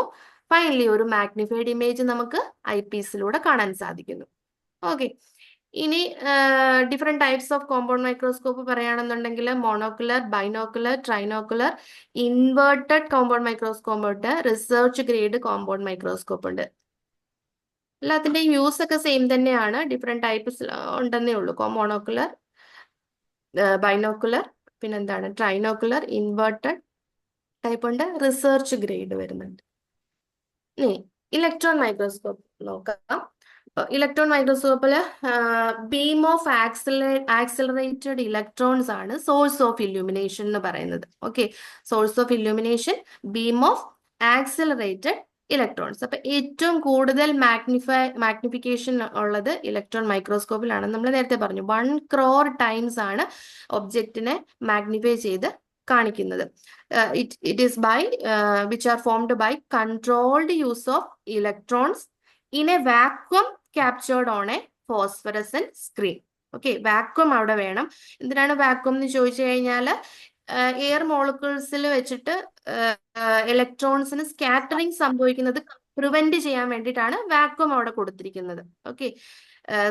ഇലക്ട്രോൺസിന്റെ സ്കാറ്ററിങ് തടയാൻ വേണ്ടി, എയർ മോളിക്യൂൾസ് വെച്ച് സ്കാറ്ററിങ് ഉണ്ടാവാതിരിക്കാൻ വേണ്ടിയിട്ടാണ് വാക്വം അവിടെ കൊടുത്തിരിക്കുന്നത്. അപ്പോൾ ഈ ഒരു കൺട്രോൾഡ് ബീം ഓഫ് ഇലക്ട്രോൺസ് കൊണ്ടിട്ട് ഒരു ഫോസ്ഫറസൻ സ്ക്രീനിൽ നമുക്ക് ഇത്രയും മാഗ്നിഫൈഡ് ആയിട്ടുള്ള രീതിയിൽ ഇമേജ് കാണാൻ സാധിക്കും. ഏൺസ്റ്റ് റസ്ക എന്ന് പറയുന്ന ഒരു ജർമ്മൻ എഞ്ചിനീയർ ആണ് ഫസ്റ്റ് ഇലക്ട്രോൺ മൈക്രോസ്കോപ്പ് ബിൽഡ് ചെയ്തത് 1931 പക്ഷെ ഇതിന്റെ പേറ്റന്റ് ലഭിച്ചത് റെയിൻഹോൾഡ് റുഡൻബർഗ് എന്ന് പറയുന്ന ഒരു സയന്റിസ്റ്റിനാണ്. കാരണം ആ സമയത്തെ സയന്റിഫിക് ഓഫീസർ റെയിൻഹോൾഡ് റുഡൻബർഗ് ആയിരുന്നു. അതുകൊണ്ട് തന്നെ ഇതിന്റെ പേറ്റന്റ് ലഭിച്ചത്, ഇലക്ട്രോൺ മൈക്രോസ്കോപ്പിന്റെ പേറ്റന്റ് കിട്ടിയത് അദ്ദേഹത്തിനാണെങ്കിലും ഫസ്റ്റ് ഇത് ബിൽഡ് ചെയ്തത് ഏൺസ്റ്റ് റസ്ക എന്ന് പറയുന്ന സയന്റിസ്റ്റ് ആയിരുന്നു. 1906 1906 1988 ആ കാലയളവിലായിരുന്നു ഫസ്റ്റ് ഇലക്ട്രോൺ മൈക്രോസ്കോപ്പ് കൊണ്ടുവന്നത്. സോറി, 1931 ഇത് കൊണ്ടുവന്നത്. ഓക്കെ. അപ്പൊ ഇലക്ട്രോൺ മൈക്രോസ്കോപ്പിന് ഒബ്ജക്റ്റിനെ നാനോമീറ്റർ ലെവലിൽ നാനോമീറ്ററിലുള്ള ഒബ്ജക്റ്റിനെ കാണിച്ചു തരാൻ പറ്റും, which are too small to see with the naked eye. പിന്നെ നേരത്തെ പറഞ്ഞ പോലെ വൈറസസ് അല്ലെങ്കിൽ പ്രയോൺസ് അങ്ങനെയുള്ള ഏറ്റവും സ്മോളസ്റ്റ് ഡിസീസ് കോസിങ് ഏജൻസിനെ ഐഡന്റിഫൈ ചെയ്യാനായിട്ട് സാധിച്ചത് ഈ ഇലക്ട്രോൺ മൈക്രോസ്കോപ്പിന്റെ വരവോടുകൂടിയാണ്. അപ്പോൾ ഏൺസ്റ്റ് റസ്ക എന്ന് പറയുന്ന പേര് ഓർത്തു വെക്കുക. ഇലക്ട്രോൺ മൈക്രോസ്കോപ്പ് ഇൻവെന്റ് ചെയ്ത ആളാണ് ഏൺസ്റ്റ് റസ്ക. സോ പ്രിൻസിപ്പിൾ എന്ന് പറയുന്നത് ഇതില് മെറ്റൽ യൂസ് ചെയ്യുന്നത്, അതായത് ടങ്സ്റ്റൺ എന്ന് പറയുന്ന ഒരു മെറ്റലാണ് യൂസ് ചെയ്യുന്നത്. ടങ്സ്റ്റൺ ഫിലമെന്റ് അത് ഹീറ്റഡ് ആയിട്ടാണ്, ഒരു കറണ്ട് കൊടുത്തിട്ട് ഹൈ വോൾട്ടേജ് കറണ്ട് അപ്ലൈ ചെയ്ത് ഈ ടങ്സ്റ്റൺ ഫിലമെന്റ് ഹീറ്റഡ് ആവും. അങ്ങനെയാണ് ഇലക്ട്രോൺസ് എക്സൈറ്റഡ് ആവുന്നത്. ഓക്കെ, അപ്പൊ high voltage current is applied, that will result in the excitation of the electrons. അതൊരു കണ്ടിന്യൂസ് ബീം ആയിട്ടായിരിക്കും വരിക. Stream, continuous stream that is used as the beam of light. ഒരു continuous beam of electron ആയിരിക്കും excited ആവുക. സഫ mute ചെയ്യുവോ? And ഇവിടെ use ചെയ്യുന്ന lenses എന്ന് പറയുന്നത് ഗ്ലാസ് ലെൻസസ് അല്ല. കാരണം ഇലക്ട്രോൺസിന് ഇലക്ട്രോൺ ബീം ഡിസൈൻ ചെയ്തിരിക്കുന്നത് ഈ ഗ്ലാസ് ലെൻസിലൂടെ പാസ് ചെയ്ത് പോകാൻ സാധിക്കില്ല. അപ്പോൾ ഈ ഇലക്ട്രോൺ ബീമിന് ഗ്ലാസ് ലെൻസിലൂടെ പോകാൻ സാധിക്കാത്തത് കൊണ്ട് അതിന് പ്രത്യേകമായിട്ടൊരു ലെൻസ് സിസ്റ്റം ലെൻസ് സിസ്റ്റം ഉണ്ട്. മാഗ്നറ്റിക് കോയിൽസ് ആണത്. ഓക്കെ, അപ്പൊ അതും ഒരു ക്വസ്റ്റ്യൻ ആയിട്ട് വരാം. ഇലക്ട്രോൺ മൈക്രോസ്കോപ്പില് യൂസ് ചെയ്യുന്ന ലെൻസസ് ഏതാണ്? മാഗ്നറ്റിക് കോയിൽസ് ആണ് ലെൻസസ് ആയിട്ട് ഉപയോഗിക്കുന്നത്. So these magnetic coils are capable of focusing the excited electron beam on the sample such that the sample gets illuminated. അപ്പോൾ ഈ മാഗ്നറ്റിക് കോയിൽസ് ആണ് എന്ത് ചെയ്യുന്നത്? ഈ വരുന്ന ഇലക്ട്രോൺ ബീമിനെ സാമ്പിളിലേക്ക് ഫോക്കസ് ചെയ്ത് സാമ്പിളിനെ ഇല്ലുമിനേറ്റ് ചെയ്യാൻ സഹായിക്കുന്നത്. Okay, and the flow of current increases, the strength of magnetic lens increases. അപ്പോൾ ഒരു ഹൈ വോൾട്ടേജ് കറന്റ് ആണ് അപ്ലൈ ചെയ്ത് ഇത്രയും ഒരു ഹൈ ബീം ഓഫ് ഇലക്ട്രോൺസ് ആണ് എക്സൈറ്റഡ് ആവുന്നത്. അപ്പൊ അതിന്റെ ഒരു ഫ്ലോ ഇൻക്രീസ് ചെയ്യുമ്പോൾ ഈ മാഗ്നറ്റിക് ലെൻസിന്റെ സ്ട്രെങ്തും ഇൻക്രീസ് ചെയ്യുന്നുണ്ട്. ഇത് ബേസിക് പ്രിൻസിപ്പിൾ മാത്രമാണ്. ഇതിന്റെ കമ്പോണൻസ് പറയുകയാണെന്നുണ്ടെങ്കിൽ ഒന്ന് ഇലക്ട്രോൺ ഗൺ. ഇപ്പൊ നേരത്തെ പറഞ്ഞല്ലോ, heated tungsten filament. Okay, heated tungsten filament അതാണ് അവിടെ ഇലക്ട്രോൺസിനെ ജനറേറ്റ് ചെയ്യാൻ വേണ്ടി യൂസ് ചെയ്യുന്നത്. അതിനെ ഇലക്ട്രോൺ ഗൺ എന്ന് പറയും. ഇലക്ട്രോ മാഗ്നറ്റിക് ലെൻസസ് പറഞ്ഞു, ഓൾറെഡി മാഗ്നറ്റിക് ലെൻസസ് ഉണ്ടെന്ന് പറഞ്ഞു. അത് ഏതൊക്കെ ടൈപ്പ് ആണെന്ന് നോക്കാം. The condenser lens focuses the electron beam on the specimen. Condenser lens എന്താ ചെയ്യുന്നത്? ഇലക്ട്രോൺ ബീമിനെ സ്പെസിമെനിലേക്ക് ഫോക്കസ് ചെയ്യുന്നു. ഓരോന്നിന്റെ ഫംഗ്ഷൻ ഇതിൽ വരുന്നുണ്ട്. ഇനി സെക്കൻഡ് കണ്ടൻസർ ലെൻസ് ഉണ്ട്. ഇതെല്ലാം മാഗ്നറ്റിക് കോയിൽസ് തന്നെയാണ് കേട്ടോ. സെക്കൻഡ് കണ്ടൻസർ ലെൻസ് ഉണ്ട്. That forms electrons into A thin tight beam. Second lens system എന്താ ചെയ്യുന്നത്? ഈ വരുന്ന ഇലക്ട്രോൺസിനെ ഒരു ടൈറ്റ് ബീം ആയിട്ട് കൺവേർട്ട് ചെയ്യുന്നു. And the electron beam coming out from the specimen, ഈ സ്പെസിമെനിൽ നിന്ന് പുറത്തേക്ക് വരുന്ന ഇലക്ട്രോൺ ബീമിനെ പിന്നെ ഒരു മാഗ്നറ്റിക് അടുത്ത ലെൻസിലേക്ക്, അടുത്തൊരു ലെൻസ് സിസ്റ്റത്തിലേക്കാണ് പോകുന്നത്. അത് ഒബ്ജക്റ്റീവ് ലെൻസ്. ഓക്കെ, അത് എന്ത് ചെയ്യുന്നു? Which has A high power and forms the intermediate magnified image. Final image വന്നിട്ടില്ല. ഈ ഒരു സെറ്റ് ഓഫ് ഒബ്ജക്റ്റീവ് ലെൻസിലൂടെ പോകുമ്പോഴേക്കും ഒരു ഇന്റർമീഡിയറ്റ് ആയിട്ടുള്ള ഒരു മാഗ്നിഫൈഡ് ഇമേജ് ആണ് അവിടെ ഫോം ചെയ്യുന്നത്. ഇനി ഒരു third set of magnetic lenses ഉണ്ട്. അതിനെ പ്രൊജക്ടർ അല്ലെങ്കിൽ ഒക്കുലാർ ലെൻസസ് എന്നാണ് പറയുന്നത്. അതാണ് ഫൈനൽ ആയിട്ടുള്ള മാഗ്നിഫൈഡ് ഇമേജ് പ്രൊഡ്യൂസ് ചെയ്യുന്നത്. അപ്പൊ ഇത്രയും 3 മാഗ്നറ്റിക് ലെൻസ് സിസ്റ്റം ഉണ്ട് ഇലക്ട്രോ മാഗ്നറ്റിക് ലെൻസസ് എന്ന് പറയുമ്പോൾ. ഇനി സ്പെസിമെൻ ഹോൾഡർ എന്ന് പറയുന്നത് എക്സ്ട്രീംലി തിൻ ആയിട്ടുള്ള ഒരു മെറ്റീരിയൽ ആണ് ഉണ്ടാക്കിയിരിക്കുന്നത്. അതായത് അല്ലെങ്കിൽ ഒന്നുകിൽ തിൻ ഫിലിം ഓഫ് കാർബൺ അല്ലെങ്കിൽ കൊളോഡിയോൺ എന്ന് പറയും. എന്താണ് കൊളോഡിയോൺ എന്ന് വെച്ച് കഴിഞ്ഞാല് അതൊരു നൈട്രോ സെല്ലുലോസ് ആണ്. ഹൈലി പ്യൂരിഫൈഡ് ആയിട്ടുള്ള ഒരു നൈട്രോ സെല്ലുലോസ് ആണ് കൊളോഡിയോൺ എന്ന് പറയുന്നത്. അപ്പൊ അതൊരു മെറ്റൽ ഗ്രിഡിലോ മറ്റോ ഹെൽഡ് ചെയ്തിട്ട് ഒരു എക്സ്ട്രീംലി തിൻ ഫിലിമാണ് ഈ സ്പെസിമെനെ ഹോൾഡ് ചെയ്യാനായിട്ട് ഉപയോഗിക്കുന്നത്.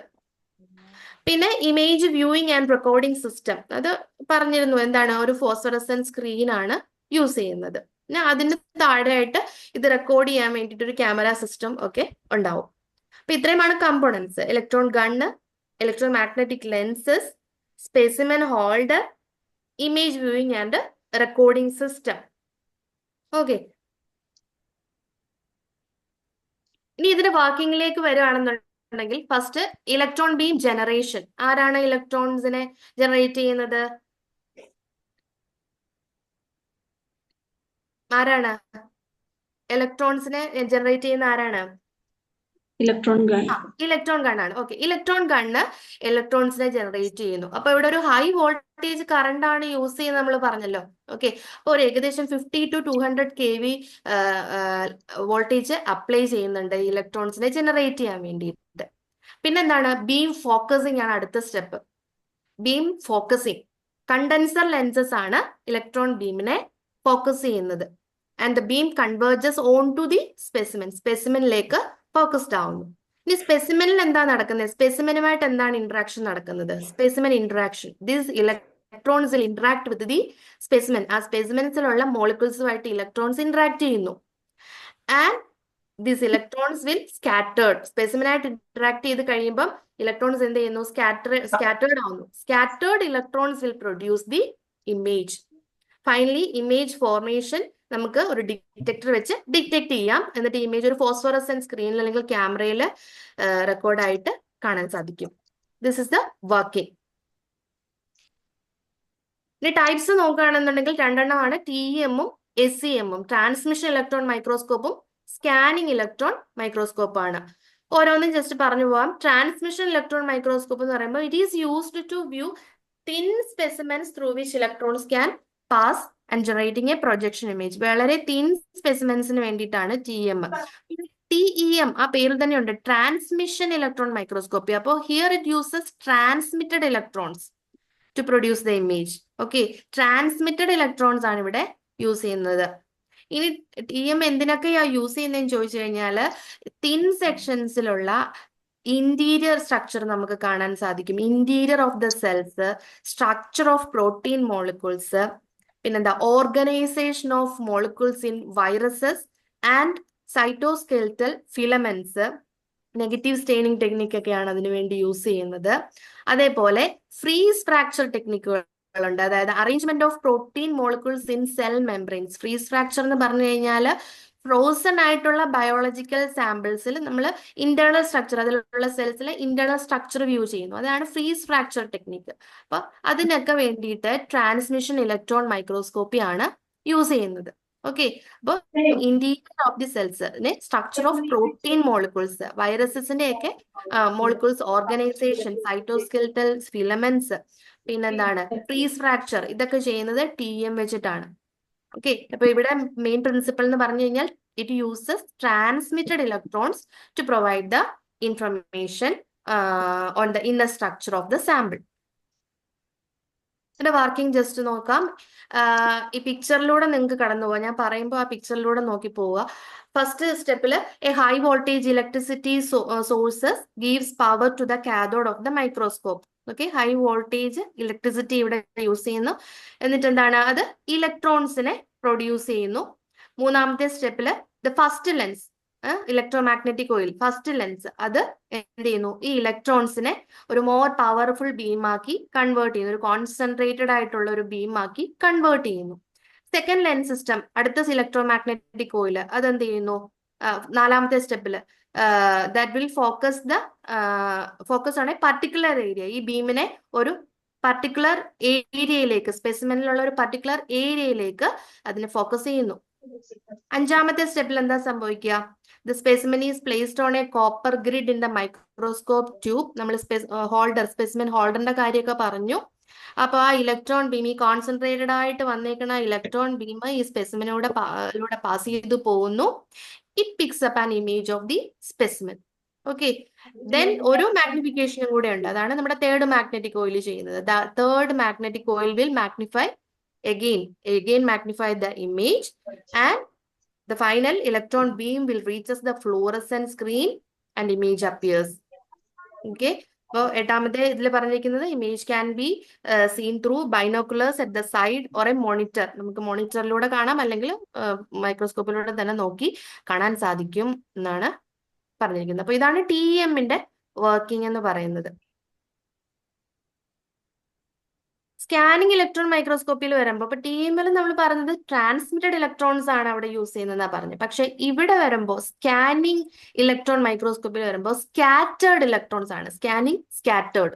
ഓക്കെ, സ്കാനിങ്ങിൽ സ്കാറ്റേർഡ് ഇലക്ട്രോൺസ് ആണ് കളക്ട് ആവുന്നത്.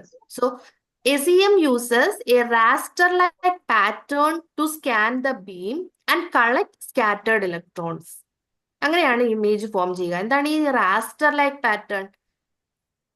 ഇതാണ് raster like pattern. That is a pattern of closely spaced rows of dots that form an image. ഇതുപോലെ ഒരു ഇമേജ് ഫോം ചെയ്യാനായിട്ട് സാധിക്കും. ഇപ്പൊ SEM-ല് ഓർക്കേണ്ട പ്രിൻസിപ്പിൾ എന്ന് പറയുന്നത് സ്കാറ്റേർഡ് ഇലക്ട്രോൺസിനെയാണ് അവിടെ കളക്ട് ചെയ്ത് ഒരു ഇമേജ് ക്രിയേറ്റ് ചെയ്യാൻ സഹായിക്കുന്നത്. So it provides detailed images of the surfaces of cells and all organism. നമ്മൾ TEM-ൽ പറഞ്ഞിരുന്നു അതൊരു പർട്ടിക്കുലർ ഏരിയയിലേക്ക് മാത്രമാണ്, സ്പെസിമെനിലെ ഒരു പർട്ടിക്കുലർ ഏരിയയിലേക്ക് മാത്രമാണ് ഫോക്കസ് ചെയ്യുന്നതെന്ന് TEM-ൽ നമ്മൾ പറഞ്ഞിരുന്നു. പക്ഷെ ഇവിടെ വരുമ്പോ എന്താണ്, all organisms can be magnified and visualised. അപ്പൊ ഇവിടെ എന്താണ്, ഓൾ ഓർഗാനിസത്തിനെ, ഇപ്പൊ TEM-ന്റെ ഒരു ഡിസ്അഡ്വാൻറ്റേജ് ആണ് അത്, SEM-ന്റെ ഒരു അഡ്വാൻറ്റേജ് ആണിത്. It provides detailed images of the surfaces of cells and all organisms, which are not done by TEM. It can also be used for particle counting and size determination and for process control. Process control എന്ന് പറയുമ്പോൾ semi conductor manufacturing അങ്ങനെയുള്ള കാര്യങ്ങളിലൊക്കെയാണ് വരിക. നമ്മുടെ field വരുന്നില്ല. Okay, അപ്പൊ അങ്ങനെയുള്ള കാര്യങ്ങൾക്കൊക്കെയാണ് ഈ scanning electron microscopy use ചെയ്യുന്നത്. അപ്പൊ ഇതിനിങ്ങനെ ഒരു പേര് വരാൻ കാരണം എന്ന് പറഞ്ഞാൽ image is formed by scanning a focused electron beam onto the surface of the specimen in a raster pattern. അതുകൊണ്ടാണ് സ്കാനിങ് ഇലക്ട്രോൺ മൈക്രോസ്കോപ്പി എന്ന് പേര് വരാൻ കാരണം. അപ്പൊ ഇതിന്റെ വർക്കിംഗ് നോക്കുകയാണെന്നുണ്ടെങ്കിൽ electrons are send in to the microscope tube. അപ്പൊ ഇവിടെ ഒരു എന്താണ്, മറ്റേതുപോലെ തന്നെ സീൽഡ് വാക്വം ചേംബർ തന്നെയാണ്. Anode pulls electron towards itself and converts them into energetic beam of electrons. നാലാമത്തെ സ്റ്റെപ്പിൽ എന്താണ്, ഇലക്ട്രോമാഗ്നറ്റിക് കോയിൽസ് ആണ് പിന്നെ ബാക്കിയെല്ലാം ചെയ്യുന്നത്.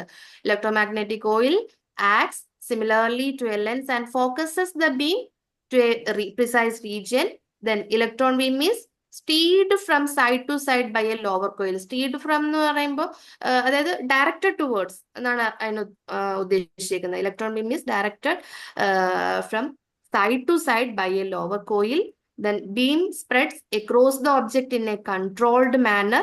അപ്പൊ മൊത്തത്തിൽ അതിനെ സ്കാൻ ചെയ്യാണ് അവിടെ സംഭവിക്കുന്നത്.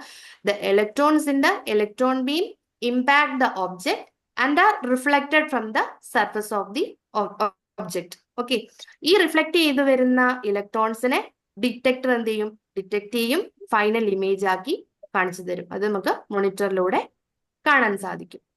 അപ്പൊ TEM-ഉം SEM-ഉം തമ്മിലുള്ള മെയിൻ ആയിട്ടുള്ള ഡിഫറൻസുകൾ എന്തൊക്കെയാണ്? ഓഫ് കോഴ്സ് മാഗ്നിഫിക്കേഷനിൽ വ്യത്യാസം വരുന്നുണ്ട്. അതേപോലെ നമ്മൾ സ്മോൾ പാർട്ട് ഓഫ് സാമ്പിൾ ആണ് TEM വെച്ച് കാണാൻ പറ്റുക. പക്ഷെ SEM വെച്ചിട്ട് നമുക്ക് ലാർജർ ഏരിയാസ് മാഗ്നിഫൈ ചെയ്ത് കാണാൻ സാധിക്കും. TEM-ന്റെ മാഗ്നിഫിക്കേഷൻ പറയുന്ന മോർ ദാൻ 50 മില്യൺ ടൈംസ് ആണെന്നുണ്ടെങ്കിൽ എന്താണ് SEM-ൽ വരിക 1 to 2 മില്യൺ ടൈംസ് ആണ്.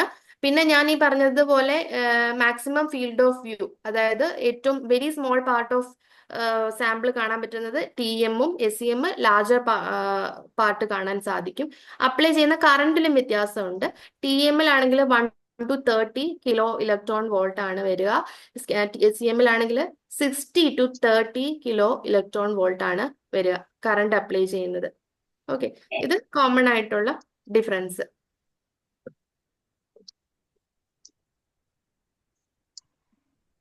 ഇനി മറ്റൊരു അഡ്വാൻസ്ഡ് ടെക്നിക്കാണ് സ്റ്റെം എന്ന് പറയുന്നത്, സ്കാനിങ് ട്രാൻസ്മിഷൻ ഇലക്ട്രോൺ മൈക്രോസ്കോപ്പി. അതൊരു അനലിറ്റിക്കൽ ടെക്നിക്കാണ് which will enables investigating and imaging a range of ultra thin nanoscopic materials. അത് നാനോമീറ്റർ ലെവലിലാണ് വരിക. ഓക്കെ, അപ്പൊ ultra thin nanoscopic materials at sub nanometre level. അപ്പൊ അത്രയും നാനോമീറ്റർ ലെവലിൽ സ്പെസിമെന് മാഗ്നിഫൈ ചെയ്ത് കാണാൻ പറ്റുന്ന രീതിയിലുള്ള മെത്തേഡാണ്, അല്ലെങ്കിൽ മൈക്രോസ്കോപ്പി മെത്തേഡാണ് എന്താ, scanning transmission electron microscopy, stem എന്ന് പറയാം. ഓക്കെ, അപ്പോൾ this will provide sharper images of bacteria and viruses than the traditional SEM and TEM. മറ്റതിനെ അപേക്ഷിച്ച് ഒന്നുകൂടെ വളരെ ഷാർപ്പർ ആയിട്ടുള്ള രീതിയിൽ ഒബ്ജക്ട്സിനെ മാഗ്നിഫൈ ചെയ്ത് കാണിക്കും. മറ്റുള്ള ആപ്ലിക്കേഷൻസ് ഇതിൽ വരുന്നത് for the study of degradation of proteins and peptides and observing sample sections as thick as 1 micrometer. Okay, ഇതൊക്കെ അതിന്റെ മറ്റ് ആപ്ലിക്കേഷൻസ് ആണ്. അപ്പൊ സ്റ്റെം എന്നുള്ളൊരു പേര് ഓർത്ത് വെക്കുക. Scanning transmission electron microscopy, sub nanometre ലെവലിൽ കാണാൻ സാധിക്കും, ഇമേജിനെ കാണാൻ സാധിക്കുന്ന രീതിയിലാണ് ഇതിൽ വരുന്നത് സ്റ്റെം. ഇത് ഒരു JSO ക്വസ്റ്റ്യൻ ആയിരുന്നു. അതായത് ഇലക്ട്രോൺ ഒപ്പേക്ക് ആകാൻ വേണ്ടിയിട്ട്, സാമ്പിൾസിനെ ഇലക്ട്രോൺ ഒപ്പേക്ക് ആക്കാൻ വേണ്ടിയിട്ട് എന്തൊക്കെ കെമിക്കൽസ് ആണ് യൂസ് ചെയ്യുന്നതെന്നാണ്. അപ്പൊ ഇതിൽ ഏതെങ്കിലും ഒരു കെമിക്കൽ തന്നിട്ട് ഇതിൽ ഏതാണ് യൂസ് ചെയ്യുന്നതെന്ന് ചോദിക്കാം, അല്ലെങ്കിൽ ഓൾ അതർ എക്സെപ്റ്റ് എന്ന് പറഞ്ഞ് ചോദിക്കാം. അപ്പോ ഇത് അമോണിയം മോളിബ്ഡേറ്റ് വരുന്നുണ്ട്.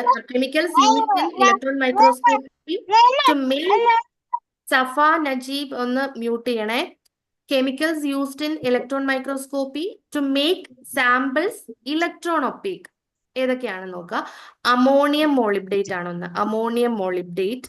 പിന്നെ uranyl acetate, phosphotungstic acid, lead citrate, also osmium tetroxide, formaldehyde, glutaraldehyde. Okay, അപ്പൊ ഇതിന്റെ ഒന്നും ഫങ്ഷനോ കാര്യങ്ങളോ ഒന്നും വേണ്ട, എന്നിരുന്നാലും ജസ്റ്റ് ഒന്ന് മെൻഷൻ ചെയ്തിട്ടേ ഉള്ളൂ. അമോണിയം മോളിബ്ഡേറ്റ് എന്ന് പറയുന്നത് which is used as a negative stain and in cryo negative staining. പിന്നെ യുറാനൈൽ അസറ്റേറ്റ് എന്ന് പറയുന്നത് ഒരു റേഡിയോ ആക്റ്റീവ് ആയിട്ടുള്ള ക്രിസ്റ്റലൈൻ പൗഡർ ആണ്, used as a negative stain. അത് TEM യൂസ് ചെയ്യുന്നതാണ്. പിന്നെ ഫോസ്ഫോ ടങ്സ്റ്റിക് ആസിഡ്, അതും ഒരു നെഗറ്റീവ് സ്റ്റെയിൻ ആണ്, TEM SEM യൂസ് ചെയ്യുന്നു. ലെഡ് സിട്രേറ്റ് എന്ന് പറയുന്നത് which is a heavy metal salt which binds to cell components and scatters electrons. അതൊരു മോർഡന്റ് ആയിട്ട് ആക്ട് ചെയ്യുന്നുണ്ട്. Ultra thin sections of biological സാമ്പിളിന് സ്റ്റെയിൻ ചെയ്യാൻ വേണ്ടിയിട്ടൊക്കെ ലെഡ് സിട്രേറ്റ് യൂസ് ചെയ്യാം. പിന്നെ ഓസ്മിയം ടെട്രോക്സൈഡും ഫോർമാൽഡിഹൈഡും ഗ്ലൂട്രാൽഡിഹൈഡും ഒക്കെ അതൊക്കെ കെമിക്കൽ ഫിക്സേറ്റീവ്സ് ആണ് which cross links proteins and other cellular macromolecules. പിന്നെ ഇത് കൂടാതെ മറ്റു ചില റിയേജൻസ് കൂടെ ഉണ്ട്. കാക്കോഡിലിക് acid, non ഇനൈൽ succinic anhydrite NSA എന്ന് പറയും, ദെൻ റുതേനിയം ടെട്രോക്സൈഡ്, ഓസ്മിയം അമീൻ ബി, ഫോമാർ 15 bar 95. ഇതൊക്കെ മറ്റു ചില റിയേജൻസ് ആണ് ഇലക്ട്രോൺ മൈക്രോസ്കോപ്പിയിൽ യൂസ് ചെയ്യുന്നത്. ഇതിന്റെയൊക്കെ ഫംഗ്ഷൻ എന്താ വെച്ചാൽ കാക്കോഡിലിക് ആസിഡ് എന്ന് പറയുന്ന ഒരു ഫിക്സേറ്റീവ് ആയിട്ടും ഒരു ബഫറിംഗ് ഏജന്റ് ആയിട്ടും ഒക്കെ യൂസ് ചെയ്യാറുണ്ട് ഇലക്ട്രോൺ മൈക്രോസ്കോപ്പിയിൽ. ഫിക്സേറ്റീവ് ആയിട്ടും ബഫറിംഗ് ഏജന്റുമായിട്ടൊക്കെ യൂസ് ചെയ്യുന്നുണ്ട് കാക്കോഡിലിക് ആസിഡ്. പിന്നെ നോൺ ഇനൈൽ സക്സിനിക് അൺഹൈഡ്രൈഡ് എന്ന് പറയുമ്പോൾ അതൊരു ലിക്വിഡ് അൺഹൈഡ്രൈഡ് ആണ്, ഒരു എംബഡിങ് മീഡിയം ആയിട്ട് യൂസ് ചെയ്യാം. ഓക്കെ, നോൺ ഇനൈൽ സക്സിനിക് അൺഹൈഡ്രൈഡ് ഒരു എംബഡിങ് മീഡിയം ആയിട്ട് യൂസ് ചെയ്യാൻ സാധിക്കും. അതേപോലെ റുതേനിയം ടെട്രോക്സൈഡ് എന്ന് പറയുമ്പോൾ അതും ഒരു സ്റ്റെയിനിങ് യൂസ് ചെയ്യുന്നതാണ്, TEM യൂസ് ചെയ്യുന്ന ഒരു സ്റ്റെയിനിങ് ടെക്നിക് ആണ്. പിന്നെ ഓസ്മിയം അമീൻ ബി, അതും DNA സ്റ്റെയിൻ ചെയ്യാൻ വേണ്ടിയിട്ട് യൂസ് ചെയ്യാം, അതും ഇലക്ട്രോൺ മൈക്രോസ്കോപ്പിയിൽ യൂസ് ചെയ്യുന്നുണ്ട്. അതുപോലെ ഇലക്ട്രോൺ ഡെൻസ് ആണ്, DNA സ്റ്റെയിൻ ചെയ്യാൻ വേണ്ടിയിട്ട് യൂസ് ചെയ്യാം. അതേപോലെ ലാസ്റ്റ് വൺ ഫോർമാർ 15 bar 95. അതൊരു പോളിവിനൈൽ ഫോർമാൽ റെസീൻ ആണ്, ഒരു use to prepare support film മറ്റേ ഹോൾഡർ ഇല്ലേ, അത് പ്രിപ്പയർ ചെയ്യാൻ വേണ്ടിയിട്ടൊക്കെ യൂസ് ചെയ്യാൻ പറ്റുന്ന ഒരു ഏജന്റ് ആണ് ഫോമാർ 15 bar 95. ഓക്കെ, ഇതിൽ നിന്നൊരു ക്വസ്റ്റ്യൻ നമുക്ക് ലാസ്റ്റ് ഞാൻ ഇട്ടിട്ടുണ്ട്. ഒന്ന് ഓർത്ത് വെച്ചേക്കുക. Ammonium molybdate, uranyl acetate, phosphotungstic acid, lead citrate, osmium tetroxide, formaldehyde, glutaraldehyde. Applications പറയുകയാണെന്നുണ്ടെങ്കിൽ quality control and failure analysis, and the images obtained in an electron microscope can be captured as electron micrographs. Specialised ആയിട്ടുള്ള cameras ഉപയോഗിച്ചിട്ട് electron മൈക്രോഗ്രാഫ്സ് ആയിട്ട് capture ചെയ്യാം. പിന്നെന്താണ്, മെറ്റൽസിന്റെയും ക്രിസ്റ്റൽസിന്റെയും ഒക്കെ study, അതേപോലെ gun shot residue analysis, forensic സയൻസിൽ applications ഉണ്ട്, മെറ്റീരിയൽ സയൻസിൽ ഒക്കെ ഇലക്ട്രോൺ മൈക്രോസ്കോപ്പിക്ക് വിവിധ തരത്തിലുള്ള ആപ്ലിക്കേഷൻസ് വരുന്നുണ്ട്.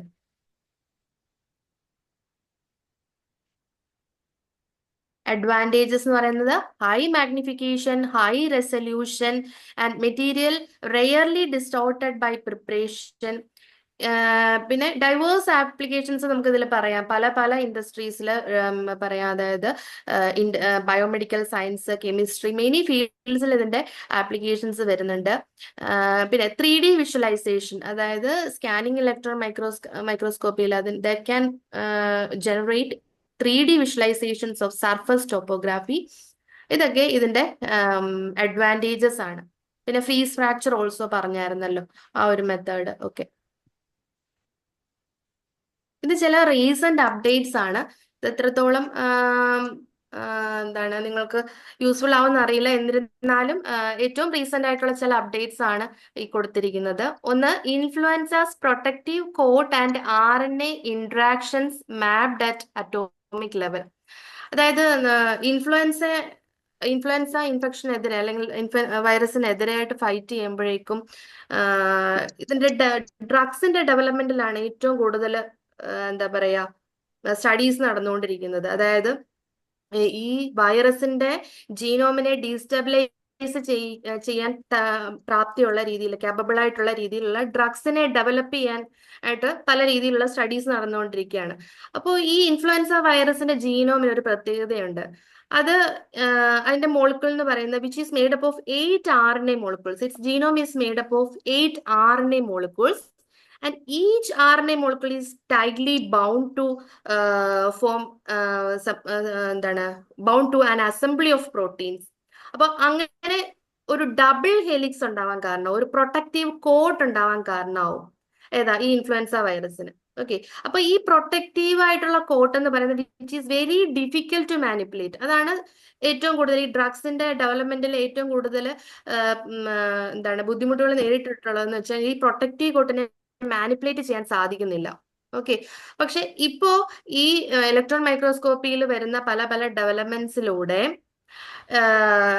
ഈ കോട്ടിന്റെ, ഈ പ്രൊട്ടക്റ്റീവ് കോട്ടിന്റെ സ്ട്രക്ചർ ആൻഡ് എന്താണ് ഈ സ്ട്രക്ചറിലുള്ള ഫൈൻ മോളിക്യൂൾസ്, അതിന്റെ ഇന്ററാക്ഷൻസ്, അതിനെയൊക്കെ അറ്റോമിക് സ്കെയിൽ ലെവലിൽ ഡിസ്ക്രൈബ് ചെയ്യാൻ സയന്റിസ്റ്റുകൾക്ക് സാധിച്ചു. അത് French national centre for scientific research എന്ന് പറയുന്ന ഇതിലാണ് ഇതിന്റെ ഒരു സ്റ്റഡീസ് നടത്തിയിട്ടുള്ളത്.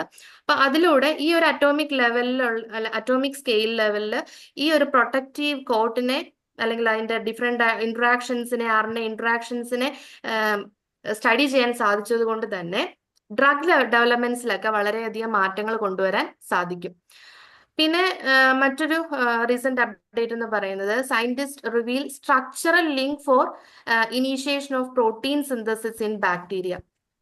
അതായത് നമുക്കറിയാം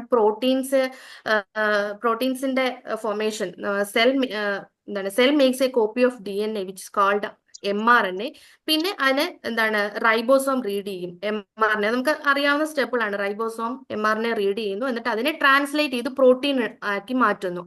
പക്ഷെ പ്രീവിയസ്ലി ഇതിനെ പറ്റിയിട്ട് ഒരു ഡീറ്റെയിൽ ആയിട്ടുള്ള ഒരു ധാരണ ഉണ്ടായിരുന്നില്ല. അതായത് എങ്ങനെയാണ് ഈ റൈബോസോം അറ്റാച്ച് ചെയ്യുന്നത്, mRNA റീഡ് ചെയ്യുന്നത് എന്നുള്ള രീതിയിലുള്ള ഡീറ്റെയിൽ ആയിട്ടുള്ള ഇൻഫർമേഷൻസ് ഒന്നും ഉണ്ടായിരുന്നില്ല. But now with the help of electron microscopy the scientists revealed the structural link for initiation of protein synthesis. ഈ ഒരു സ്ട്രക്ചർ ലിങ്ക് എങ്ങനെയാണ് ഈ റൈബോസോം ഇതിനെ റീഡ് ചെയ്യുന്നത്, അതിന്റെ ആ സ്ട്രക്ചർ ലിങ്ക് എന്താണ് എന്നൊക്കെയുള്ള ഇൻഫർമേഷൻസ് കിട്ടാനായിട്ട് സാധിക്കുകയുണ്ടായി.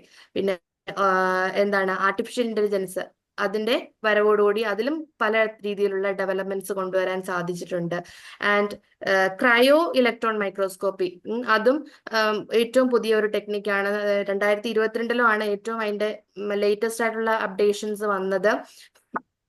അതെന്ന് പറയുന്നത് -196 ഡിഗ്രി സെൽഷ്യസിൽ, അതെന്ന് പറയുന്ന ഒരു ബോയിലിംഗ് പോയിന്റ് ഓഫ് നൈട്രജൻ ആണ് -196 ഡിഗ്രി സെൽഷ്യസ് എന്ന് പറയുന്നത്. അപ്പൊ ആ ഒരു ടെമ്പറേച്ചറിൽ ഇമേജസ് ഫോം ചെയ്യാൻ, അല്ലെങ്കിൽ ക്രയോജനിക് ടെമ്പറേച്ചേഴ്സിൽ സ്പെസിമെനെ വ്യൂ ചെയ്യാനായിട്ട് ഈ ഒരു ടെക്നിക്ക് കൊണ്ട് സാധിക്കും. അപ്പൊ ഇതിലുള്ള ഡെവലപ്മെന്റ്സ് വഴി ഒരു ഫ്യൂച്ചർ ഹെപ്പറ്റൈറ്റിസ് സി വാക്സിന്റെ കീ പ്രോട്ടീൻ സ്ട്രക്ചർ ഒക്കെ ഐഡന്റിഫൈ ചെയ്യാനായിട്ടൊക്കെ സാധിച്ചിട്ടുണ്ട്. അപ്പൊ അതിന്റെ റീസെന്റ് ഡെവലപ്മെന്റ്സ് വന്നത് 2022-ലൊക്കെയാണ് വന്നത്. അപ്പൊ ഇതെല്ലാം ചില റീസെന്റ് അപ്ഡേറ്റ്സ് ആണ് ഫോർ അബൌട്ട് ഇലക്ട്രോൺ മൈക്രോസ്കോപ്പി. അപ്പൊ ഇലക്ട്രോൺ മൈക്രോസ്കോപ്പി ഇവിടെ തീരുകയാണ്. ഇനി അടുത്തതിലേക്ക് പോകാൻ dark field microscopy.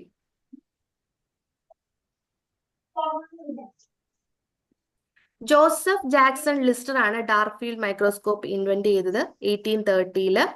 It is a technique used to observe specimens that are invisible or difficult to see under bright field microscopy. Principle is oblique illumination to scatter light. Oblique illumination എന്ന് പറഞ്ഞു കഴിഞ്ഞാൽ എന്താണ്? അതായത് ഒരു ചരിഞ്ഞ രീതിയിലാണ് light അവിടെ illuminated ആവുന്നത്. അപ്പൊ ആ ഒരു ടെക്നിക്കാണ് DFM യൂസ് ചെയ്യുന്നത്, ഒബ്ലിക് ഇല്ലുമിനേഷൻ. ഓക്കെ, ആ ഒരു വേർഡ് മാത്രം ഓർക്കുക, oblique illumination to scatter light around the specimen. അപ്പൊ ഒരു ഡാർക്ക് ബാക്ക്ഗ്രൗണ്ടിലായിരിക്കും ഇത് ഫോം ചെയ്യുക. It will enhances the visibility of small translucent or reflective objects. ഇതിന്റെ കമ്പോണൻസ് പറയുകയാണെങ്കിൽ ലൈറ്റ് സോഴ്സ്, ഇതിൽ പ്രത്യേകമായിട്ടൊരു പാർട്ട് വരുന്നത് ആനുലാർ അല്ലെങ്കിൽ സർക്കുലാർ കണ്ടൻസർ ആണ്. അതിനൊരു ഡാർക്ക് ഫീൽഡ് സ്റ്റോപ്പ് ഉണ്ടാവും. ഡാർക്ക് ഫീൽഡ് സ്റ്റോപ്പ് അതിന്റെ ഫംഗ്ഷൻ എന്താണെന്ന് പറയാം. Condenser with a dark field stop, പിന്നെ objective lens, eyepiece, stage ഒക്കെയാണ് അതിന്റെ വർക്കിംഗ് വരിക. അപ്പൊ ഈ പിക്ചറിലൂടെ നിങ്ങൾക്ക് നോക്കി പോകാം. ഇപ്പൊ ലൈറ്റ് സോഴ്സ് ശരിക്കും പൊസിഷൻ ചെയ്തിരിക്കുന്നത് ഒരു ഒബ്ലിക് ഇല്യൂമിനേഷൻ ക്രിയേറ്റ് ചെയ്യാൻ രീതിയിൽ ഒരു ആംഗിളിലാണ് ലൈറ്റ് സോഴ്സ് പൊസിഷൻ ചെയ്തിരിക്കുന്നത്. സോ നെക്സ്റ്റ് ദ കണ്ടൻസറിൽ എന്തുണ്ട്? ഒരു ആനുലാർ ഫിൽറ്റർ കൂടെ അറ്റാച്ച് ചെയ്തിട്ടുണ്ട്. അപ്പൊ condenser focuses the light on to the specimen which will create an oblique illumination. കാരണം എന്താന്ന് വെച്ച് കഴിഞ്ഞാൽ ഈ ആനുലാർ ഫിൽറ്റർ അല്ലെങ്കിൽ ഡാർക്ക് ഫീൽഡ് സ്റ്റോപ്പ് അത് ഡയറക്റ്റ് ലൈറ്റിനെ ഒബ്ജക്റ്റീവ് ലെൻസിലേക്ക് എത്തുന്നത് ബ്ലോക്ക് ചെയ്യും. ഡയറക്റ്റ് ലൈറ്റിനെ ഡാർക്ക് ഫീൽഡ് സ്റ്റോപ്പ് ബ്ലോക്ക് ചെയ്യും. പകരം സ്കാറ്റേർഡ് ലൈറ്റിനെയാണ്, സ്പെസിമെനിൽ നിന്ന് വരുന്ന സ്കാറ്റേർഡ് ലൈറ്റിനെയാണ് കടത്തിവിടുക. Okay, scattered light from the specimen ആണ് ഒബ്ജക്റ്റീവ് ലെൻസിലേക്ക് കളക്റ്റഡ് ആവുക. ആൻഡ് ഈ സ്കാറ്റേർഡ് ലൈറ്റ് ആണ് ഇമേജ് ഫോം ചെയ്ത് ഐ പീസിലൂടെ മാഗ്നിഫൈ ചെയ്ത് കാണാൻ സാധിക്കുക. ഇതിന്റെ uses demonstration of very thin bacteria, പിന്നെ നമുക്ക് ഓർഡിനറി ഇല്യൂമിനേഷൻ വെച്ച് കാണാൻ കഴിയാത്ത വെരി തിൻ ബാക്ടീരിയാസ് ഉണ്ട്, അതിനെയൊക്കെ കാണാൻ സാധിക്കും. പിന്നെ demonstration of Treponema pallidum, demonstration of motility of flagellated bacteria and protozoa, അതേപോലെ marine organisms such as algae, plankton, diatoms, insects, fibres, hairs, yeast and protozoa ഇതൊക്കെ വ്യൂ ചെയ്യാനായിട്ട് യൂസ് ചെയ്യാം. അഞ്ജു ബാലൻ മ്യൂട്ട് ചെയ്യണേ. Dark field is also used for studying mounted cells and tissue. പിന്നെ external ആയിട്ടുള്ള details, അതായത് ഒരു സ്ട്രക്ചറിന്റെ outline എങ്ങനെയാണ്, അതിന്റെ എഡ്ജ് എങ്ങനെയാണ്, അതിന്റെ ബൗണ്ടറീസ് എങ്ങനെയാണ്, അല്ലെങ്കിൽ അതിന്റെ സർഫസിൽ എന്തെങ്കിലും ഡിഫക്റ്റുകൾ ഉണ്ടോ. ഇന്റേണൽ സ്ട്രക്ചറിനേക്കാളും കൂടുതൽ എക്സ്റ്റേണൽ സ്ട്രക്ചേഴ്സ് അല്ലെങ്കിൽ എക്സ്റ്റേണൽ ഡീറ്റെയിലിംഗ് തരുന്നത് ഈ ഒരു ടൈപ്പ് മൈക്രോസ്കോപ്പിയാണ്. ഇതിന്റെ അഡ്വാൻറ്റേജസ് എന്ന് പറയുന്നത് it enhances visibility of small objects like bacteria, viruses, background noise, അതായത് ബാക്ക്ഗ്രൗണ്ടിൽ കുറെ നമുക്ക് ആവശ്യമില്ലാത്ത സാധനങ്ങളൊന്നും അത്ര ഇതായിട്ട് ബ്രൈറ്റ് കാണത്തില്ല. Improves contrast and allows observation of living cells without staining. ഇപ്പോൾ ഇതില് എന്താണ് ഡാർക്ക് ഫീൽഡ് ഇല്യൂമിനേഷനിലൂടെ കാണുന്ന ചില സ്ലൈഡുകൾ കൊടുത്തിട്ടുണ്ട്. ഫസ്റ്റ് RBC ആണ്. രണ്ടാമത്തേത് ആർക്കെങ്കിലും ഐഡന്റിഫൈ ചെയ്യാൻ പറ്റുന്നുണ്ടോ? എന്ന് പറഞ്ഞു കൊടുത്തിരിക്കുന്നത് എന്റമോളജിയിൽ നമ്മൾ കണ്ടിട്ടുള്ളതാണ്. ആർക്കെങ്കിലും ഐഡന്റിഫൈ ചെയ്യാൻ പറ്റുന്നുണ്ടോ? ലൈസ് ആണോ? ടിക്ക് ആണ്. ടിക്ക്. ഓക്കെ, ഇക്സാഡിസ് ഫാമിലിയിൽ വരുന്ന ടിക്കാണ്. ബിയില് വരുന്നത് ഒരു ട്രെമറ്റോഡാണ്. എക്കേനോസ്റ്റോമ റെവല്യൂട്ടം എന്ന് പറയുന്ന ഒരു ട്രെമറ്റോഡാണ്. സിയില് സിൽക്വം. ഇത് ജസ്റ്റ് ഫോർ നിങ്ങൾക്ക് ഒന്ന് കാണാൻ വേണ്ടി ഇട്ടുന്നേ ഉള്ളൂ. റീസെന്റ് അപ്ഡേറ്റ്സ് ഇതിൽ വരുന്നത് HEDFM. Okay, hyper spectral enhanced dark field microscopy. Hyper spectral enhanced dark field microscopy, അതാണ് റീസെന്റ് അപ്ഡേറ്റ്. അതിന് മറ്റൊരു പേരും കൂടെ ഉണ്ട്, ഹൈപ്പർ സ്പെക്ട്രൽ ഫ്ലൂറസൻസ് മൈക്രോസ്കോപ്പി എന്നൊക്കെ പറയും. അപ്പൊ അത് നാനോമെറ്ററിലാണ് വരിക. റീസെന്റ് ആയിട്ട് ഡെവലപ്പ് ചെയ്തെടുത്താണ് ആ ഒരു മെത്തേഡ്. പിന്നെ ബയോസെൻസേഴ്സ് ഉണ്ട്, dark field microscopy based biosensors. അതിനുവേണ്ടി യൂസ് ചെയ്യുന്നത് സ്പെസിഫിക് ആന്റിബോഡീസ് ആണ്. Okay, specific antibody. മ്യൂട്ട് ചെയ്യാവോ? This technique uses specific antibodies and dark field microscopy to detect bacteria in field samples.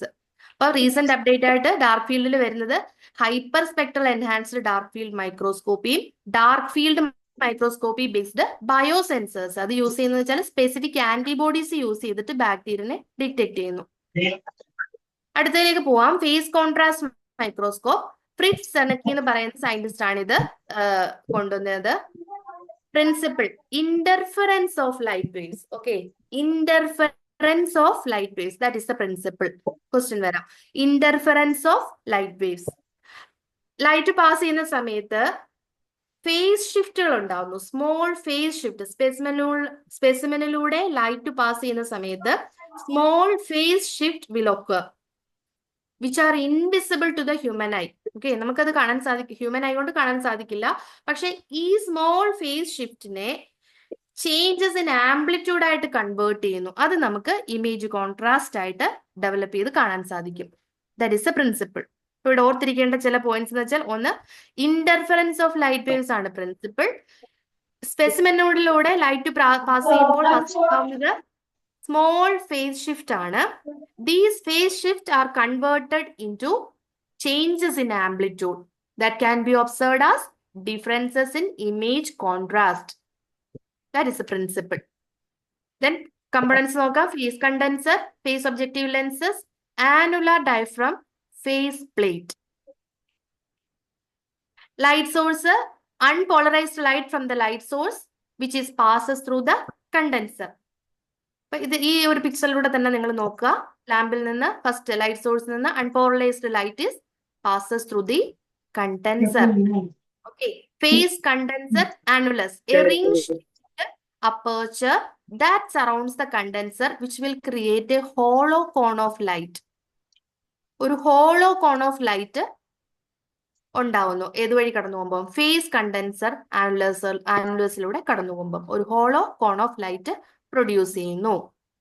Then condenser, ഇവിടെ ഒരു hollow cone of light ആണ് ഇവിടെ produce ചെയ്തത്.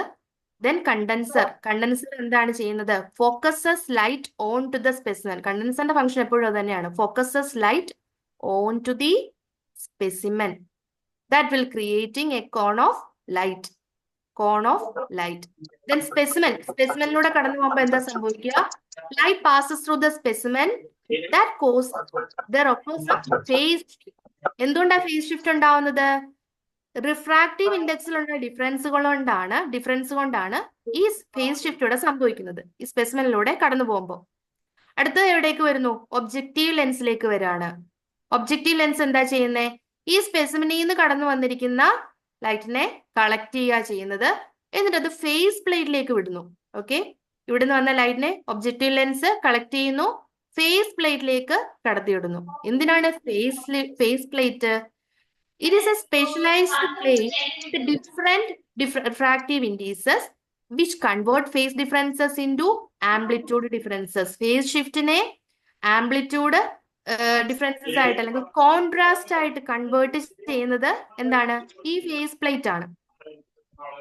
Finally eyepiece will magnifies the image and formed by the magnifies the image formed by the objective lens. അപ്പൊ ഇതിലൂടെ കാണാൻ പറ്റുന്ന ഒരു ഇമേജ് ആണ് നമുക്ക് ഇവിടെ കാണുന്നത്. ആസ്പെർജില്ലസ് ആണ്, എല്ലാവർക്കും മനസ്സിലായെന്ന് വിചാരിക്കുന്നു. ആസ്പെർജില്ലസ് ആണ് ഇവിടെ കാണിച്ചിരിക്കുന്നത്. വർക്കിംഗ് ക്ലിയർ ആണല്ലോ. ഈ ഒരു പിക്ചറിൽ മാത്രം നോക്കി കഴിഞ്ഞാൽ തന്നെ നമുക്ക് അതിന്റെ വർക്കിംഗ് അറിയാൻ പറ്റും, ഓരോന്നിന്റെയും ഫംഗ്ഷനും മനസ്സിലാവാൻ പറ്റും. Advantages: phase contrast microscope makes a highly transparent object more visible to the additional interference process. അതായത് ഓൾ ഒബ്ജക്റ്റ് ഇല്യൂമിനേറ്റഡ് ആവുന്നുണ്ട്. All object gets illuminated. പിന്നെന്താ, no special preparation of fixation or staining is needed. പ്രത്യേകിച്ച് pre work ഒന്നും ആവശ്യമില്ല, fixation ഇല്ല, staining ഇല്ല. അപ്പൊ എന്താണ്, ഒരു ടൈം സേവിംഗ് ആയിട്ടുള്ള ഒരു ടെക്നിക്കും കൂടെയാണ് എന്നു പറയുന്നത് ഈ ഒരു microscopy method, phase contrast microscopy എന്ന് പറയുന്നത്. No need of special preparation of fixation or staining. And this microscopy technique examines intracellular components of living cells. അത് നമ്മൾ ആദ്യം പറഞ്ഞല്ലോ, ലിവിങ് സെൽസിൽ കാണാൻ സാധിക്കുന്ന ഒരു ടെക്നിക്ക് ഏതാ, ഫേസ് കോൺട്രാസ്റ്റ് ആണ് എന്ന് പറഞ്ഞിരുന്നു. അപ്പോൾ ലിവിങ് സെൽസിനെ കാണാൻ സാധിക്കും, ഹൈ റെസൊല്യൂഷനിൽ കാണാൻ സാധിക്കും. അതേപോലെ എന്താണ്, നാച്ചുറൽ സ്റ്റേറ്റിൽ നമുക്ക് സെല്ലിനെ സ്റ്റഡി ചെയ്യാനായിട്ടൊക്കെ സാധിക്കും ഈ ഒരു മെത്തേഡ് വെച്ചിട്ട്, ഈ ഒരു ഫേസ് കോൺട്രാസ്റ്റ് മൈക്രോസ്കോപ്പ് ഉപയോഗിച്ചിട്ട്.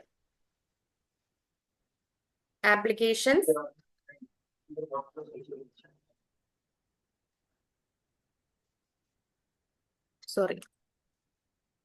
സബ്സെല്ലുലാർ പാർട്ടിക്കിൾസിനെ വ്യൂ ചെയ്യാം, ന്യൂക്ലിയൈ അതർ പോലെയുള്ളതൊക്കെ. പിന്നെ structures of the cells, to know about structures of cells. For examining unstained bacteria, for example vibrios. Then wet preparation of specimens view ചെയ്യാം, യൂറിൻ, വജൈനൽ സ്വാബ്, ഇതൊക്കെ നോക്കാം. Fecal preparations for trophozoites of amoeba, then trypanosomes, promastigotes of leishmania, ഇതൊക്കെ view ചെയ്യാം. These are all applications. ഈ phase contrast technique 2-3 രീതിയിലുണ്ട്. Negative phase contrast, positive phase contrast, differential phase contrast. Okay, negative phase contrast എന്ന് പറഞ്ഞു കഴിഞ്ഞാൽ the phase of light passing through എന്താ പറയാ phase ring is decreased when compared to the deviated light. അതിന് നേരെ opposite ആണ് positive phase contrast വരിക. Okay, phase of light passing through phase ring is decreased in negative phase contrast. പക്ഷേ positive face കോൺട്രാസ്റ്റിലാകുമ്പോൾ അത് increase ചെയ്യും. അതിന്റെ result എന്താണെന്ന് ചോദിച്ചു കഴിഞ്ഞാൽ, നെഗറ്റീവ് ഫേസ് കോൺട്രാസ്റ്റ് ടെക്നിക്കിലൂടെ നമുക്ക് തിൻ സ്പെസിമെൻസിനെ നല്ലപോലെ കാണാൻ സാധിക്കും. പോസിറ്റീവ് ഫേസ് കോൺട്രാസ്റ്റ് ആകുമ്പോൾ തിക് സ്പെസിമെനെയാണ് നല്ലപോലെ കാണാൻ സാധിക്കുക.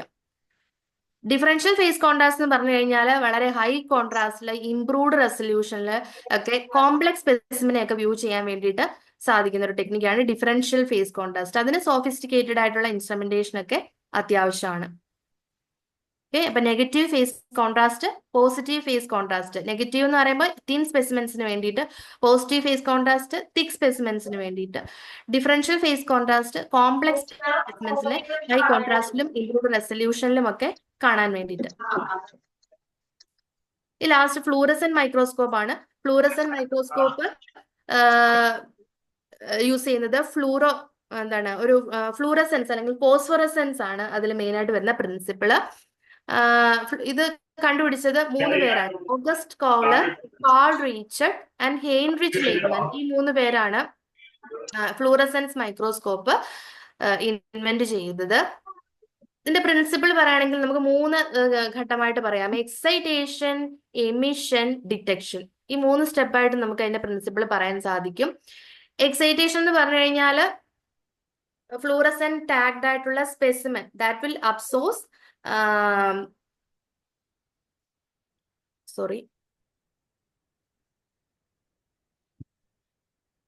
that will absorb light at a specific wavelength. അതിനെ നമുക്ക് എക്സൈറ്റേഷൻ വേവ് ലെങ്ത് എന്ന് പറയാം. ഓക്കെ, ഫ്ലൂറസെന്റ് ലേബിൾഡ് ആയിട്ടുള്ള അല്ലെങ്കിൽ ഫ്ലൂറസെന്റ് ഡൈ അല്ലെങ്കിൽ പ്രോബ് യൂസ് ചെയ്തിട്ടുള്ള സ്പെസിമെൻ, ടാഗ്ഡ് ആയിട്ടുള്ള specimen that will absorb light at A specific wave length. Then emission എന്ന് പറഞ്ഞാൽ എന്താണ്, ഈ എക്സൈറ്റഡ് ആയിട്ടുള്ള ഡൈ, ഫ്ലൂറസെന്റ് ഡൈ, എക്സൈറ്റേഷൻ കഴിഞ്ഞു, അടുത്തത് ഈ എക്സൈറ്റഡ് ആയിട്ടുള്ള dye that will emits light at a longer wavelength. അതിന് നമുക്ക് എമിഷൻ വേവ് ലെങ്ത് എന്ന് പറയാം. അവസാനം എന്താണ്, detection. This emitted light is detected by the microscope and forms an image. Components, fluorescence light microscope, fluorescence light tools, അതില് mercury, Zenon, LEDs, ലേസേഴ്സ് ഒക്കെ വരും. പിന്നെ എക്സൈറ്റേഷൻ ഫിൽറ്ററും എമിഷൻ ഫിൽറ്ററും ഡൈക്രോയിക് മിററും ഇതിൽ വരുന്ന സ്പെഷ്യൽ കമ്പോണൻസ് ആണ്. അതേപോലെ ഫ്ലൂറസെൻസ് ഒബ്ജക്റ്റീവ് ലെൻസസ്, ക്യാമറ അല്ലെങ്കിൽ ഡിറ്റക്ടർ. ഒരു സീരീസ് ഓഫ് ഫിൽറ്റർ സിസ്റ്റം ഉണ്ട് ഇതിനകത്ത്. Excitation filter, emission filter and also dichroic mirror is also there. ഇതിന്റെ വർക്കിംഗും വളരെ സിമ്പിൾ ആണ്. ആദ്യം എന്താണ്, സാമ്പിൾ നമ്മൾ ലേബൽ ചെയ്യണം, ഫ്ലൂറസെന്റ് ആയി വെച്ച് ലേബൽ ചെയ്യണം. Then light source which emits white light is allowed to fall on to the excitation filter. Okay, white light is allowed to fall on to the excitation filter.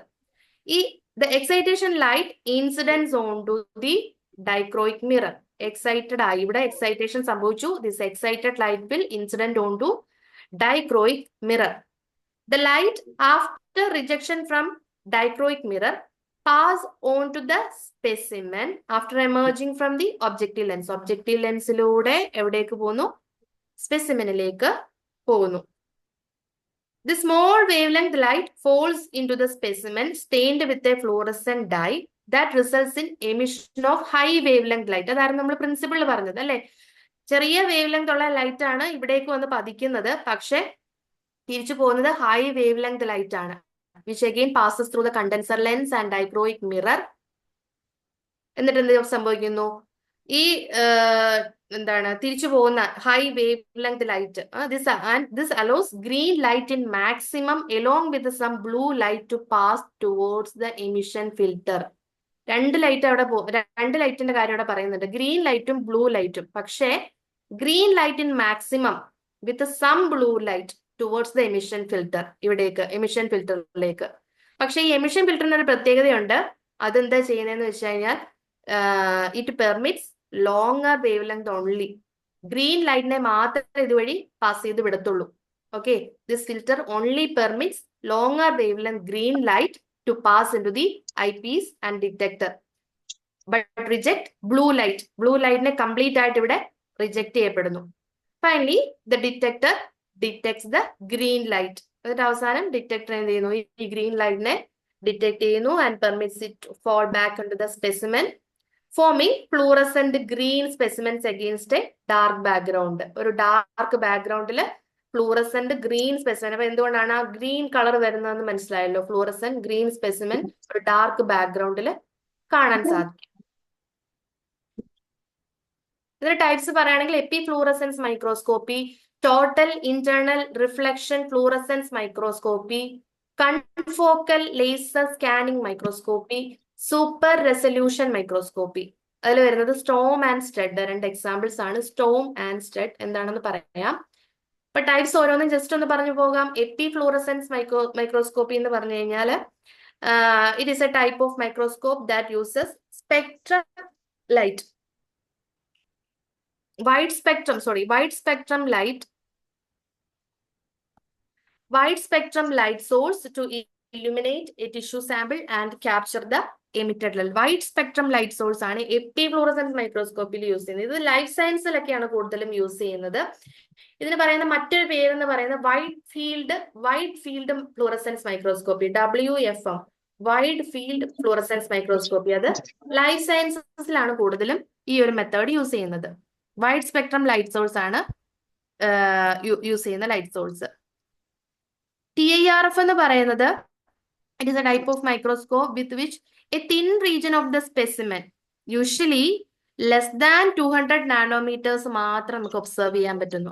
പക്ഷെ അതിനെ നല്ല bright ആയിട്ട് means detail ആയിട്ട് കാണുകയും ചെയ്യും. Okay, less than 200 nanometres ആണ് നമുക്ക് TIRF മൈക്രോസ്കോപ്പിലൂടെ കാണാൻ സാധിക്കുക.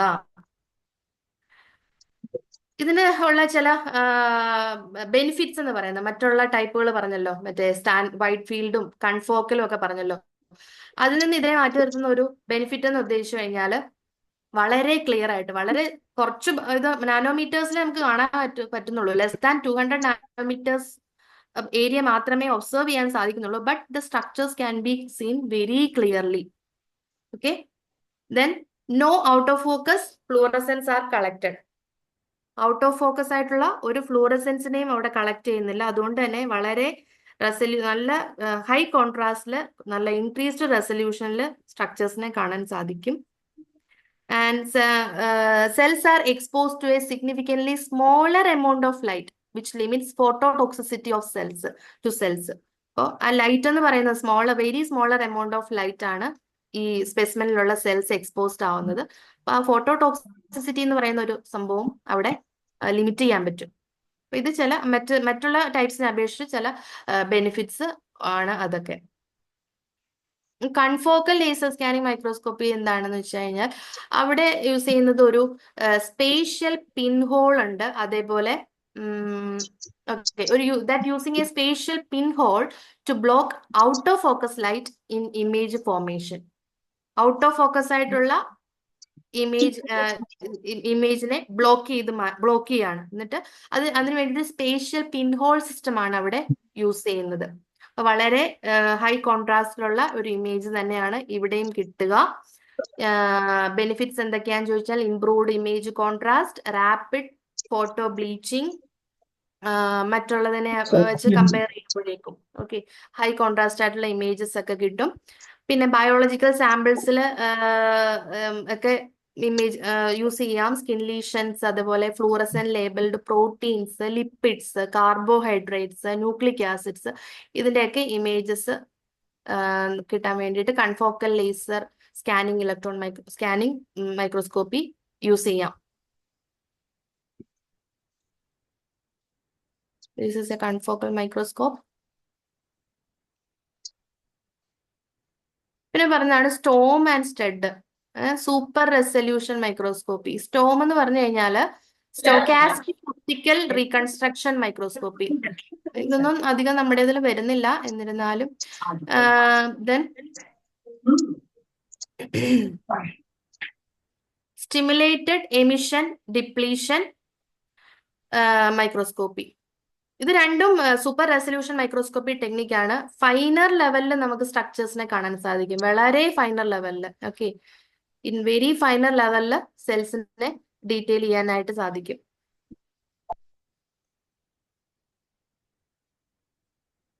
And applications, it is used for the detection of AFB in sputum or CSF. അതിന് സ്റ്റെയിൻ ചെയ്യാൻ യൂസ് ചെയ്യുന്ന ഓറമീൻ ഫ്ലൂറസെന്റ് ഡൈ ആണ്. അതേപോലെ അക്രിഡിൻ ഓറഞ്ച് സ്റ്റെയിൻഡ് ആയിട്ടുള്ള സ്പെസിമെൻസ്, ട്രൈക്കോമണാസ് വജൈനാലിസിന്റെ ഡിറ്റക്ഷൻ, അതേപോലെ ഇൻട്രാസെല്ലുലാർ ഗോണോകോക്കെ, മെനിഞ്ചോകോക്കെ, അങ്ങനെ വളരെ, കൂടാതെ മറ്റു പല പാരസൈറ്റ്സ്, ഇതിനൊക്കെ എക്സാമിൻ ചെയ്യാൻ വേണ്ടിയിട്ട്. പിന്നെ ഇമ്മ്യൂണോ ഡയഗ്നോസിസ്, അത് ഡയറക്റ്റ് ആന്റിബോഡി ടെക്നിക്കും ഉണ്ട്, ഇൻഡയറക്റ്റ് ആന്റിബോഡി ടെക്നിക്കും ഉണ്ട്. അതുപോലെ ചില ഫ്ലൂറസെൻസ് മൈക്രോസ്കോപ്പി യൂസ് ചെയ്യും. ന്യൂറോ ട്രാൻസ്മിറ്റേഴ്സിന് എക്സാമ്പിൾ ഡോപ്പമീൻ, സിറോട്ടോണിൻ, എപ്പിനെഫ്രിൻ, അങ്ങനെയുള്ള ചില ന്യൂറോ ട്രാൻസ്മിറ്റേഴ്സ്, അതിനെയൊക്കെ ഡിറ്റക്ട് ചെയ്യാൻ വേണ്ടിയിട്ട് യൂസ് ചെയ്യുന്നുണ്ട്. And it is used to examine porosity of ceramics. Porosity of ceramics and അതേപോലെ ഒബ്ജക്ട് ഡെൻസിറ്റി, സ്ട്രെങ്ത്, ഡ്യൂറബിലിറ്റി, ഇതിനെ പറ്റിയിട്ടൊക്കെയുള്ള ഒരു ഡിറ്റർമിനേഷന് ഹെൽപ്പ് ചെയ്യാനും ഇത് സഹായിക്കും. ഇതിൽ നിന്നും ക്വസ്റ്റ്യൻസ് വരാം. ഫ്ലൂറോഫോർസ്. ഫ്ലൂറോഫോർസ് എന്ന് പറയുമ്പോൾ എന്താണ്? ഫ്ലൂറോഫോർസും ഫ്ലൂറോക്രോമും ഒരുപോലെയാണെന്ന് തെറ്റിദ്ധരിക്കപ്പെടാം. ഫ്ലൂറോഫോർസ് വേറെ, ഫ്ലൂറോക്രോം വേറെ. ഫ്ലൂറോക്രോംസ് എല്ലാം തന്നെ ഫ്ലൂറോഫോഴ്സ് ആണ്, ബട്ട് നോട്ട് ഓൾ ഫ്ലൂറോഫോഴ്സ് ആർ ഫ്ലൂറോക്രോംസ്. മനസ്സിലായോ? അതായത് എല്ലാ ഫ്ലൂറോക്രോംസും ഫ്ലൂറോഫോഴ്സ് ആണ്. ഫ്ലൂറോഫോഴ്സ് എന്ന് പറഞ്ഞു കഴിഞ്ഞാൽ a molecule or functional group that can fluoresce, അതാണ് ഫ്ലൂറോഫോർ എന്ന് പറയുന്നത്. That can ഫ്ലൂറസ്. ഫ്ലൂറോക്രോം എന്ന് പറയുന്നത് which is a dye, fluorescent dye used to stain cells or tissue. നമ്മൾ എക്സാമിനേഷന് വേണ്ടിയിട്ട് സ്റ്റെയിൻ ചെയ്യാൻ വേണ്ടിയിട്ട് ഉപയോഗിക്കുന്ന ഒരു ഡൈ ആണ് ഫ്ലൂറോക്രോം എന്ന് പറയുന്നത്. അപ്പൊ എല്ലാ ഫ്ലൂറോക്രോംസും ഫ്ലൂറോഫോഴ്സ് ആണ്, പക്ഷെ നോട്ട് ഓൾ ഫ്ലൂറോഫോഴ്സ് ആർ ഫ്ലൂറോക്രോംസ്. ഇപ്പൊ ഫ്ലൂറസെന്റ് ഡൈസ് ആയിട്ട് യൂസ് ചെയ്യുന്ന ചില ഏജൻസ് ആണ് ഈ പറഞ്ഞിരിക്കുന്നത്. ഒന്ന് ന്യൂക്ലിക് ആസിഡ് സ്റ്റെയിൻസ് ഉണ്ട്, rhodamine, Texas red, Hoechst, then DAPI 4'6 diamidino 2 phenyl indole, പിന്നെ DRA-Q5, DRA-Q7 ഇതൊക്കെ ന്യൂക്ലിക് ആസിഡ് സ്റ്റെയിൻസ് ആയിട്ട് ഉപയോഗിക്കുന്നവയാണ്. പിന്നെ ഒന്ന് ഫാലോയിഡിൻ. ഫാലോയിഡിൻ എന്ന് പറയുന്നത് ഒരു ടോക്സിക് സബ്സ്റ്റൻസ് ആണ്. ഒരു death cap mushroom okay, death cap മഷ്റൂമിൽ നിന്ന് ഡിറൈവ് ചെയ്തെടുത്തിരിക്കുന്ന ഒരു ടോക്സിക് സബ്സ്റ്റൻസ് ആണ് ഫാലോയിഡിൻ എന്ന് പറയുന്നത്. അത് ശരിക്കും ആക്ടിൻ ഫൈബേഴ്സിനെയൊക്കെ സ്റ്റെയിൻ ചെയ്യാൻ വേണ്ടിയിട്ട് ഉപയോഗിക്കുന്നുണ്ട്. അതും ഒരു ഫ്ലൂറോഫോർ ആണ്. Then fluorochromes, FITC, fluorescein isothiocyanate, Alexa Fluors or DyLight 488, ഇതൊക്കെ ഫ്ലൂറോക്രോംസിന് എക്സാമ്പിൾ ആണ്. അതുപോലെ ആന്റിബോഡി ലേബിൾഡ് വിത്ത് ഫ്ലൂറോക്രോം ആന്റിജനെ ഡിറ്റക്ട് ചെയ്യാൻ വേണ്ടിയിട്ട് യൂസ് ചെയ്യാം.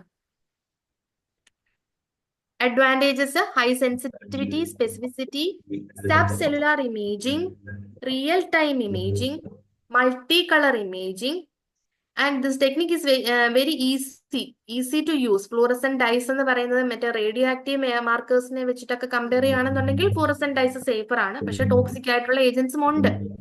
And easy to use, safer ആണ്.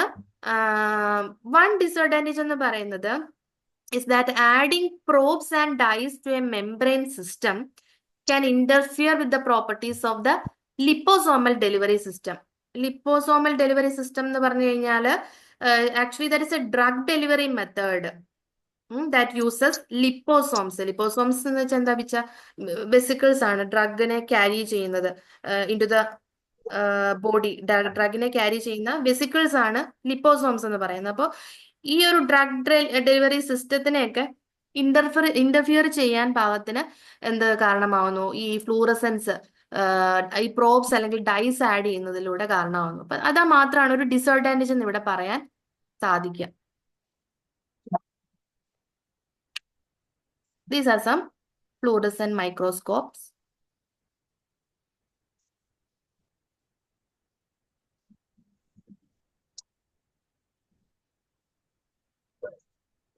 ഇനി ലാസ്റ്റ് നമ്മൾ പറഞ്ഞിരുന്നു സ്കാനിങ് പ്രോബ് മൈക്രോസ്കോപ്പിയിൽ അല്ലെങ്കിൽ അറ്റോമിക് ഫോഴ്സ് മൈക്രോസ്കോപ്പിയാണ് അതിൽ വരിക. അതെന്ന് പറയുന്നത് അതിൽ ആ ഒരു ടെക്നിക്ക് യൂസ് ചെയ്യുന്ന ഒരു ഷാർപ്പ് ടിപ്പ്, ഒരു പ്രോബ് പോലെ ഒരു ഷാർപ്പ് ടിപ്പ് യൂസ് ചെയ്തിട്ട് ശരിക്കും സ്കാനിങ് തന്നെയാണ് നടക്കുന്നത്. ആ സ്പെസിമെന്റെ സർഫസിനെ അങ്ങോട്ട് സ്കാൻ ചെയ്യും. ഓക്കെ, ഈ ഷാർപ്പ് ടിപ്പ് ആ സർഫസിനെ സ്കാൻ ചെയ്തിട്ടാണ് നമുക്ക് ഇമേജ് കാണാൻ സാധിക്കുക. അതൊരു അറ്റോമിക് അല്ലെങ്കിൽ നാനോ സ്കെയിൽ ലെവലിലാണ് ഈ വിഷ്വലൈസേഷൻ നടക്കുക അല്ലെങ്കിൽ ഈ സ്കാനിങ് നടക്കുക. അപ്പൊ ഇത് ശരിക്കും പറഞ്ഞു കഴിഞ്ഞാൽ പല രീതിയിലുള്ള ഫോഴ്സസിനെയൊക്കെ അതിന്റെ ഡിഫറെന്റ് ഫോഴ്സസ്, മാഗ്നറ്റിക് ഫോഴ്സസ് എന്നൊക്കെ ഇന്ററാക്ഷൻസ് കണ്ടുപിടിക്കാൻ വേണ്ടിയിട്ട് അല്ലെങ്കിൽ ഡിറ്റർമൈൻ ചെയ്യാൻ വേണ്ടിയിട്ടും ഒക്കെയാണ് അറ്റോമിക് ഫോഴ്സ് മൈക്രോസ്കോപ്പി വരിക. കൊറോഷൻ, ഫ്രിക്ഷൻ, പിന്നെ also it is used to measure and localise many forces including adhesion strength, magnetic forces, അതൊക്കെ. And AFM microscopes operate on the principle of surface sensing using an extremely sharp tip on a micro machined silicon probe. അപ്പൊ അതാ ഞാൻ ആദ്യം പറഞ്ഞ ഒരു sharp tip വെച്ചിട്ട് scan ചെയ്യാണ് ഇവിടെ നടക്കുന്നത്. അപ്പൊ ആ ഒരു പ്രിൻസിപ്പിൾ ആണ് ഇതിനകത്ത് മെയിൻ ആയിട്ടും വർക്കിംഗ് എന്ന് പറയുന്നത്. Surface sensing using an extremely sharp tip on a micro machined silicon probe that will scan the entire specimen അല്ലെങ്കിൽ എൻ്റെ ഒബ്ജക്റ്റ്.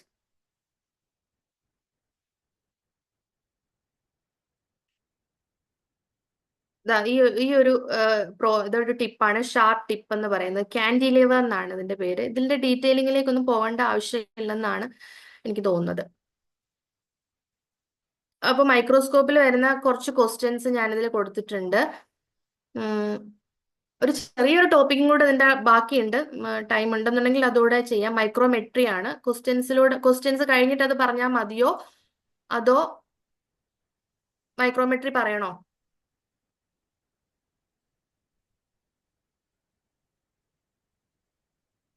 ആരെങ്കിലും അൺമ്യൂട്ട് ചെയ്ത് പറയാവോ?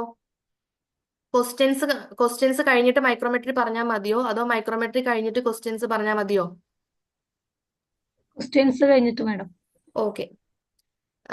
Which type of electron microscope is used to study the surface morphology of specimens? ഏതാണ് വരിക? Scanning. Yes, correct. Scanning electron microscope surface morphology ആണ്. a scanning electron microscope. Which of the following is a characteristics of a stereo microscope? Stereo microscope. Option C, ability to observe the specimens. Yes, correct. Ability to observe specimens in 3 dimensions. Stereo microscope in the characteristic feature adana. What is the principle of scanning electron microscopy?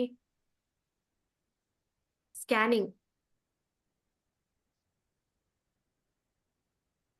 Scanning. ആ പേരിന്റെ ആദ്യത്തെ അക്ഷരത്തിൽ തന്നെ ഉണ്ട്. Scanning. Chat box.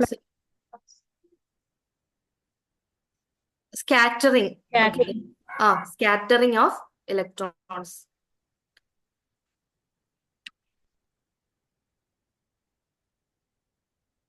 Fourth question. Which type of microscope is used to study the morphology of living cells? Dark field. Yes, dark field. Phase contrast ഉണ്ടെന്നുണ്ടെങ്കിൽ നമുക്ക് അതും opt ചെയ്യാം. രണ്ടും കൂടെ ഒരുമിച്ച് വരാൻ സാധ്യതയില്ല. What is the principle of phase contrast microscopy?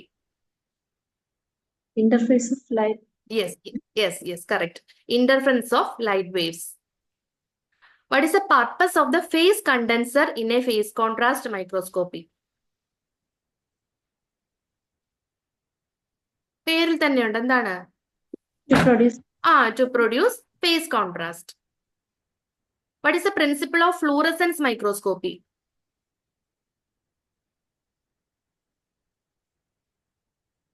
Fluorescence microscopy. Emission of light.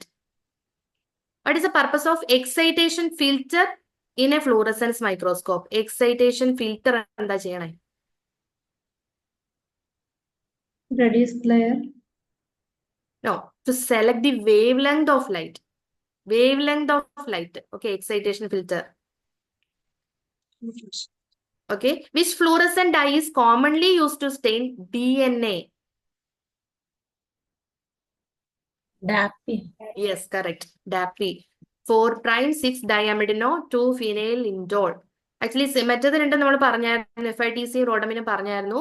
CY5 എന്ന് പറഞ്ഞാൽ ഒരു സൈനിൻ ഡൈ ആണ് that emits a bright fluorescence in the infrared region of the spectrum. അത് മെയിൻ ആയിട്ട് യൂസ് ചെയ്യുന്നത് പ്രോട്ടീൻസ് ലേബിൾ ചെയ്യാനായിട്ട്, proteins, antibodies, smaller molecule compounds ഒക്കെ label ചെയ്യാൻ വേണ്ടിയിട്ടാണ് ഇത് യൂസ് ചെയ്യുന്നത്. ഇപ്പൊ DNA എന്താണ്? ഡാപ്പി ആണ്. Which part of the compound microscope controls the amount of light? കാണാൻ പറ്റുന്നില്ല. Light entering the microscope. Aperture. Condenser. Aperture diaphragm ആണ് അവിടെ. Aperture. Condenser എന്താ ചെയ്യുന്നത്? അങ്ങോട്ട് സ്പെസിമെനിലേക്ക് ലൈറ്റ് ഫോക്കസ് ചെയ്യാ ചെയ്യുന്നത്. Correct. All are used in electron microscopy except ജെയ്സോടതിനകത്ത് കണ്ട ഒരു ക്വസ്റ്റ്യൻ ആണിത്.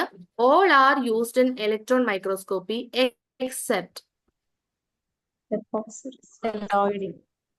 ഏതാണ്?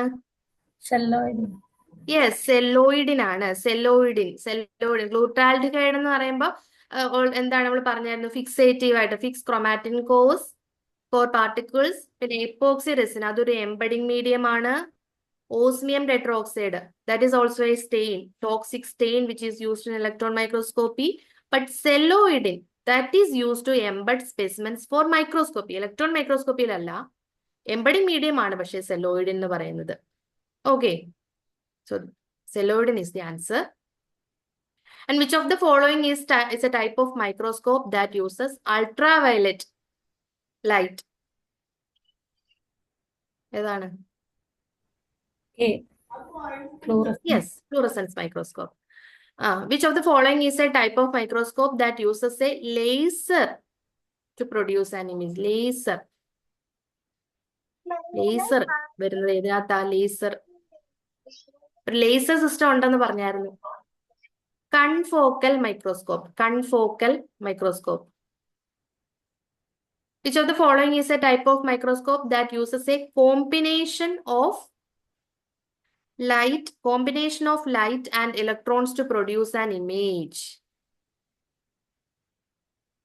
കോമ്പിനേഷൻ ആണ് കേട്ടോ. Hybrid. ആ, കോമ്പിനേഷൻ ആണ്. അപ്പൊ ആലോചിക്കാതെ ഇലക്ട്രോൺ മൈക്രോസ്കോപ്പ് അല്ല, ഹൈബ്രിഡ് മൈക്രോസ്കോപ്പ് ആണ്. Combination of light and electrons, hybrid microscope. And last one, which of the following type of microscope software is commonly used for analyzing images of specimens?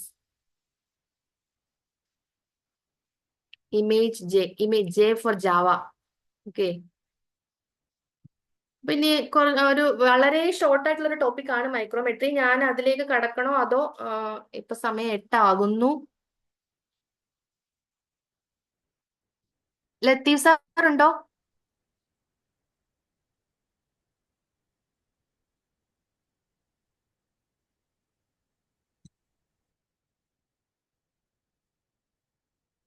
എനിക്കൊന്ന് വളരെ പെട്ടെന്ന് തന്നെ എനിക്ക് തീർക്കാമെന്ന് തോന്നുന്നു. കണ്ടിന്യൂ ചെയ്തോട്ടെ.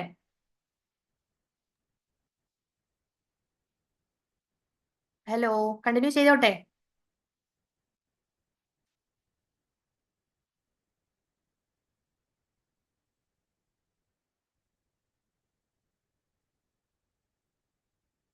Okay, chat ബോക്സിൽ okay പറഞ്ഞിട്ടുണ്ട്.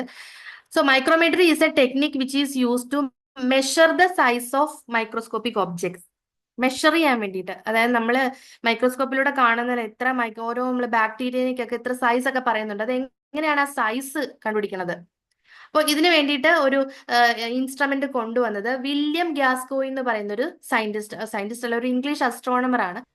അപ്പൊ വില്യം ഗ്യാസ്കോയിൻ ആണ് ഇത് കൊണ്ടുവന്നത്. അപ്പൊ അതിനു വേണ്ടി യൂസ് ചെയ്യുന്ന ചില ഇൻസ്ട്രുമെന്റ്സ് ഉണ്ട്, അല്ലെങ്കിൽ ചില മൈക്രോമീറ്റേഴ്സ് ഉണ്ട്. അപ്പൊ ആ മൈക്രോമീറ്റേഴ്സ് 2 ടൈപ്പാണ് വരിക. അതിലേക്ക് പോകുന്നതിന് മുന്നേ some special types of measuring devices which can be attached to or put in to the microscope and observed. അപ്പൊ അതിനുവേണ്ടി ചില ഡിവൈസസ് ഒന്നെങ്കിൽ ഈ മൈക്രോസ്കോപ്പിൽ അറ്റാച്ച് ചെയ്യും, അല്ലെങ്കിൽ അതിൻ്റെ ഉള്ളിലേക്ക്, അല്ലെങ്കിൽ ഐ പീസിന്റെ ഉള്ളിലേക്കൊക്കെ നമ്മൾ വെക്കും. The object to be measured is calibrated against these scales. അപ്പൊ കാലിബ്രേഷൻ എങ്ങനെയാണെന്ന് ഞാൻ പറയാം. അപ്പോൾ നമ്മൾ നേരത്തെ പറഞ്ഞിരുന്നു, ഒരു ഒബ്ജക്റ്റ് നമ്മൾ once we are observing an object under a microscope by 5x objective and I piece 10x. 5x ഒബ്ജക്റ്റീവും 10x ഐ പീസും ആണെന്നുണ്ടെങ്കിൽ മാഗ്നിഫൈഡ് എന്ന് പറയുന്നത് എന്താ, അതിന്റെ തമ്മിലുള്ള മൾട്ടിപ്ലൈഡ് വാല്യൂ ആണ്. 5 × 10, 50 ടൈംസ് മാഗ്നിഫൈഡ് ആയിട്ടാണ് നമുക്ക് ആ ഒബ്ജക്റ്റ് കിട്ടുന്നത്. പക്ഷേ സൈസ് ഓഫ് ദ ഒബ്ജക്റ്റ്, ആ ഒരു ഒബ്ജക്റ്റിന്റെ സൈസ് നമുക്ക് ഫൈൻഡ് ഔട്ട് ചെയ്യണമെന്നുണ്ടെങ്കിൽ, അതിന് വേണ്ടിയിട്ട് പ്രിസൈസ് ആയിട്ട് നമുക്ക് കിട്ടണമെന്നുണ്ടെങ്കിൽ അതിന് വേണ്ടി ചില സ്കെയിൽസ് ഉപയോഗിക്കണം. അതാണ് മൈക്രോമീറ്റേഴ്സ് എന്ന് പറയുന്നത്. അപ്പോൾ ഈ 2 മൈക്രോമീറ്റേഴ്സ് ആണ് യൂസ് ചെയ്യുന്നത്. ഒന്ന് സ്റ്റേജ് മൈക്രോമീറ്ററും പിന്നെ ഒക്കുലാർ മൈക്രോമീറ്ററും. അപ്പൊ ഈ കാണുന്ന പോലെ തന്നെയാണ് നമുക്ക് കിട്ടുക. സ്റ്റേജ് മൈക്രോമീറ്റർ എന്ന് പറയുന്ന ഒരു സ്ലൈഡ് പോലെ ഇരിക്കും. ഒക്കുലാർ മൈക്രോമീറ്റർ എന്ന് പറയുന്നത് ഒരു ഹാൻഡ് ലെൻസ് പോലെ ചെറിയൊരു റൗണ്ട് ഡിസ്ക് പോലെ ഇരിക്കും. Ocular micrometer or eye piece micrometer is a glass disc. ആ പിക്ചറിൽ കണ്ടതുപോലെ അതിനകത്തൊരു റൂൾഡ് സ്കെയിൽ ഉണ്ടാവും. ഇതിൽ കാണുന്നുണ്ടല്ലോ, ഇതിൽ റൂൾഡ് ആയിട്ടുള്ള ഒരു സ്കെയിലാണ്. നമുക്കത് മൈക്രോസ്കോപ്പിലൂടെ നോക്കുമ്പോഴേ നമുക്കത് ഡിഫറൻഷിയേറ്റ് ചെയ്ത് കാണാൻ പറ്റുള്ളൂ, ആ ഡിവിഷൻസ് ഒക്കെ. Glass disc engraved with a ruled scale that fits in an eye piece of a microscope. നമുക്കിത് ഇതിനകത്തേക്ക് വെക്കാം, ഐ പീസിന്റെ ഉള്ളിലേക്ക് വെക്കാൻ പറ്റും. ഐ പീസ് നമുക്ക് ഇങ്ങനെ ഊരി എടുത്തിട്ട് അതിന്റെ ഉള്ളിലേക്ക് വെച്ചു കൊടുക്കാൻ പറ്റും. ഓക്കെ, എന്നിട്ട് തിരിച്ചാ ഐ പീസ് സ്ക്രൂ ചെയ്ത് വെച്ച് കഴിഞ്ഞാൽ നമുക്ക് മൈക്രോസ്കോപ്പിൽ ഐ പീസിലൂടെ നോക്കുന്ന സമയത്ത് ഈ രീതിയിൽ ഡിവിഷൻസ് കാണാൻ സാധിക്കും. ഇവിടെ കാണുന്നുണ്ടല്ലോ ഓരോ സെൽസ് ആണ്. ഇവിടെ ഇപ്പൊ സെൽസ് ആണ് കാണിച്ചിരിക്കുന്നത്. അപ്പൊ ആ സെൽസിന്റെ സൈസ് ഈ രീതിയിൽ നമുക്ക് കാണാൻ സാധിക്കും. പക്ഷേ ഇവിടെ ഒരു പ്രശ്നം എന്താന്ന് വെച്ച് കഴിഞ്ഞാല് സ്റ്റേജ് മൈക്രോമീറ്ററിന്റെ ആവശ്യം കൂടെ ഉണ്ട്. സ്റ്റേജ് മൈക്രോമീറ്റർ ഉണ്ടെങ്കിൽ മാത്രമേ ഈ ഒക്കുലാർ മൈക്രോമീറ്ററിനെ കാലിബ്രേറ്റ് ചെയ്യാൻ പറ്റത്തുള്ളൂ. അപ്പൊ ഇത് ശരിക്കും കണ്ടു കഴിഞ്ഞാൽ ഒരു മൈക്രോസ്കോപ്പ് സ്ലൈഡ് പോലെ തന്നെയാണ്. പക്ഷെ ഇതുപോലെ ഈ ഒരു ഭാഗത്ത് വരുന്ന ഡിവിഷൻസ് ആണിത്. ഇങ്ങനെ കുറച്ച് ഡിവിഷൻസ് കാണും. ഏറ്റവും സ്മോളസ്റ്റ് ഡിവിഷൻ എന്ന് പറയുന്നത്, ഈ കാണുന്ന ഏറ്റവും സ്മോളസ്റ്റ് ഡിവിഷൻ എന്ന് പറയുന്നത് 0.01 mm ആണ്. അതായത് 10 മൈക്രോമീറ്റർ ആണ് ഏറ്റവും സ്മോളസ്റ്റ് ഡിവിഷൻ എന്ന് പറയുന്നത്. അപ്പൊ അതിന്റെ പ്രൊസീജിയർ ജസ്റ്റ് ഒന്ന് സ്റ്റെപ്പ് ആയിട്ട് നോക്കാം. ഈ പിക്ചറിൽ നോക്കൂ, ഐ പീസ് ഊരി എടുത്തേക്കാണ്, അതിന്റെ ബ്രാക്കറ്റ് ഊരുന്നു, ഇതുപോലെ കിട്ടും. ഇതിന്റെ ഉള്ളിലേക്ക് ഈ ഒക്കുലാർ മൈക്രോമീറ്റർ നമ്മൾ വെക്കുക. അതായത് ഇത് കണ്ടോ, ഈ ഒക്കുലാർ മൈക്രോമീറ്ററിന്റെ ഉള്ളിലേക്ക് വെക്കുന്നു, ഫിക്സ് ചെയ്യുന്നു. ഇത് തിരിച്ച് സ്ക്രൂ ചെയ്യുന്നു. പക്ഷെ ഈ ഒക്കുലാർ മൈക്രോമീറ്ററിന് ഒരു പ്രശ്നമുണ്ട്. അതിന് it doesn't have any absolute value for its division. നമ്മൾ സ്റ്റേജ് മൈക്രോമീറ്ററിന് പറഞ്ഞായിരുന്നു ഒരു ചെറിയ ഡിവിഷന്റെ വാല്യൂ എന്ന് പറയുന്നത് 10 മൈക്രോമീറ്റർ ആണ്. പക്ഷെ ഈ ഒക്കുലാർ മൈക്രോമീറ്ററിന്റെ ഡിവിഷൻ ഒരു പ്രത്യേക വാല്യൂ ഇല്ല, അവർ ആബ്സല്യൂട്ട് വാല്യൂ ഇല്ല. So we need to calibrate the ocular micrometer against stage micrometer. അത് നമ്മൾ 10x ഉപയോഗിക്കുമ്പം ചെയ്യണം, 40x ഉപയോഗിക്കുമ്പോൾ ഓരോ ഒബ്ജക്റ്റീവിലോട്ട് വെക്കുമ്പോഴും ഓരോ തവണയും കാലിബ്രേറ്റ് ചെയ്തുകൊണ്ടിരിക്കണം. ഓക്കെ, ഓരോ മാഗ്നിഫിക്കേഷനും ഡിഫറെന്റ് ആയിട്ടുള്ള കാലിബ്രേഷൻ ആയിരിക്കും. ടെക്നിക്ക് സെയിം തന്നെയാണ്. അപ്പൊ സ്റ്റെപ്പ് 2 ചെയ്യുന്നത്, ആദ്യം ചെയ്യേണ്ടത് എന്താണ്, ഈ സ്റ്റേജ് മൈക്രോമീറ്ററിനെ എടുത്ത് മൈക്രോസ്കോപ്പിന്റെ സ്റ്റേജിലേക്ക് വെക്കുക. നമ്മുടെ സ്പെസിമെൻ സ്ലൈഡ് വെക്കുന്ന പോലെ തന്നെ എടുത്ത് വെക്കുക. സ്പെസിമെൻ സ്ലൈഡ് ഇപ്പൊ വെച്ചിട്ടില്ല, ആദ്യം വെക്കുന്നത് ഈ സ്റ്റേജ് മൈക്രോമീറ്റർ ആണ്. അപ്പൊ നോക്കുമ്പോൾ ഓൾറെഡി നമ്മൾ ഐ പീസിന്റെ ഉള്ളിൽ എന്ത് വെച്ചിട്ടുണ്ട്, ഒക്കുലാർ മൈക്രോമീറ്റർ വെച്ചിട്ടുണ്ട്, സ്റ്റേജ് മൈക്രോമീറ്റർ ഇപ്പൊ വെച്ചു. ഇനി നമ്മൾ ഐ പീസിലൂടെ നോക്കുന്ന സമയത്ത് ഇതേപോലെ ഒക്കുലാർ മൈക്രോമീറ്ററും കാണാം, സ്റ്റേജ് മൈക്രോമീറ്ററും കാണാം. അപ്പം രണ്ടും ഒരേ രീതിയിൽ പാരലായിട്ട് വരുന്ന രീതിയിൽ അഡ്ജസ്റ്റ് ചെയ്ത് വെക്കുക. രണ്ടിന്റെയും സീറോ ലൈൻസ് കോയിൻസൈഡ് ചെയ്ത് വരുന്ന രീതിയിൽ അറേഞ്ച് ചെയ്ത് വെക്കുക. ഫോക്കസിങ് അങ്ങോട്ടും ഇങ്ങോട്ടും നീക്കി ഫോക്കസ് ചെയ്ത് വെക്കുക. ഇനി എങ്ങനെ കാലിബ്രേറ്റ് ചെയ്യുന്നതെന്ന് നോക്കാം. ഈ കാണുന്നതാണ് ഈ കാണുന്നതാണ് സ്റ്റേജ് മൈക്രോമീറ്റർ. ഈ കാണുന്നത് സ്റ്റേജ് മൈക്രോമീറ്റർ. അപ്പൊ 1 സ്റ്റേജ് ഡിവിഷൻ എന്ന് പറയുന്നത് 10 മൈക്രോമീറ്റർ ആണെന്ന് ഓൾറെഡി നമ്മൾ പറഞ്ഞു കഴിഞ്ഞു. ജനറലി ഇത് മൊത്തത്തിൽ വരിക 100 ഡിവിഷൻ ആണ് വരിക. 100 ഡിവിഷൻ മൊത്തം വരിക 100 ഡിവിഷൻ ആണ് വരിക. ഓക്കെ, ഇത് സ്റ്റേജ് മൈക്രോമീറ്റർ ആണ്. മൊത്തത്തിൽ ഇതിൽ 100 ഡിവിഷൻ, 50 അല്ലെങ്കിൽ 100 ഡിവിഷൻസ് ആണ് വരിക. അപ്പോൾ 1 സ്റ്റേജ് ഡിവിഷൻ നമുക്കറിയാം 10 മൈക്രോമീറ്റർ ആണ്. അപ്പൊ മൊത്തത്തിൽ 100 മൈക്രോമീറ്റർ വരുമ്പോഴത്തേക്കിനും 100 division into 10 micrometre 100 micrometre in length, 1000 micrometre in length. Okay, ഒരു ഡിവിഷൻ 10 മൈക്രോമീറ്റർ ആണെങ്കിൽ 100 ഡിവിഷൻ എന്ന് പറയുന്നത് 1000 മൈക്രോമീറ്റർ ആണ്. അപ്പൊ സ്റ്റേജ് മൈക്രോമീറ്ററിന്റെ വി നോ ദാറ്റ്.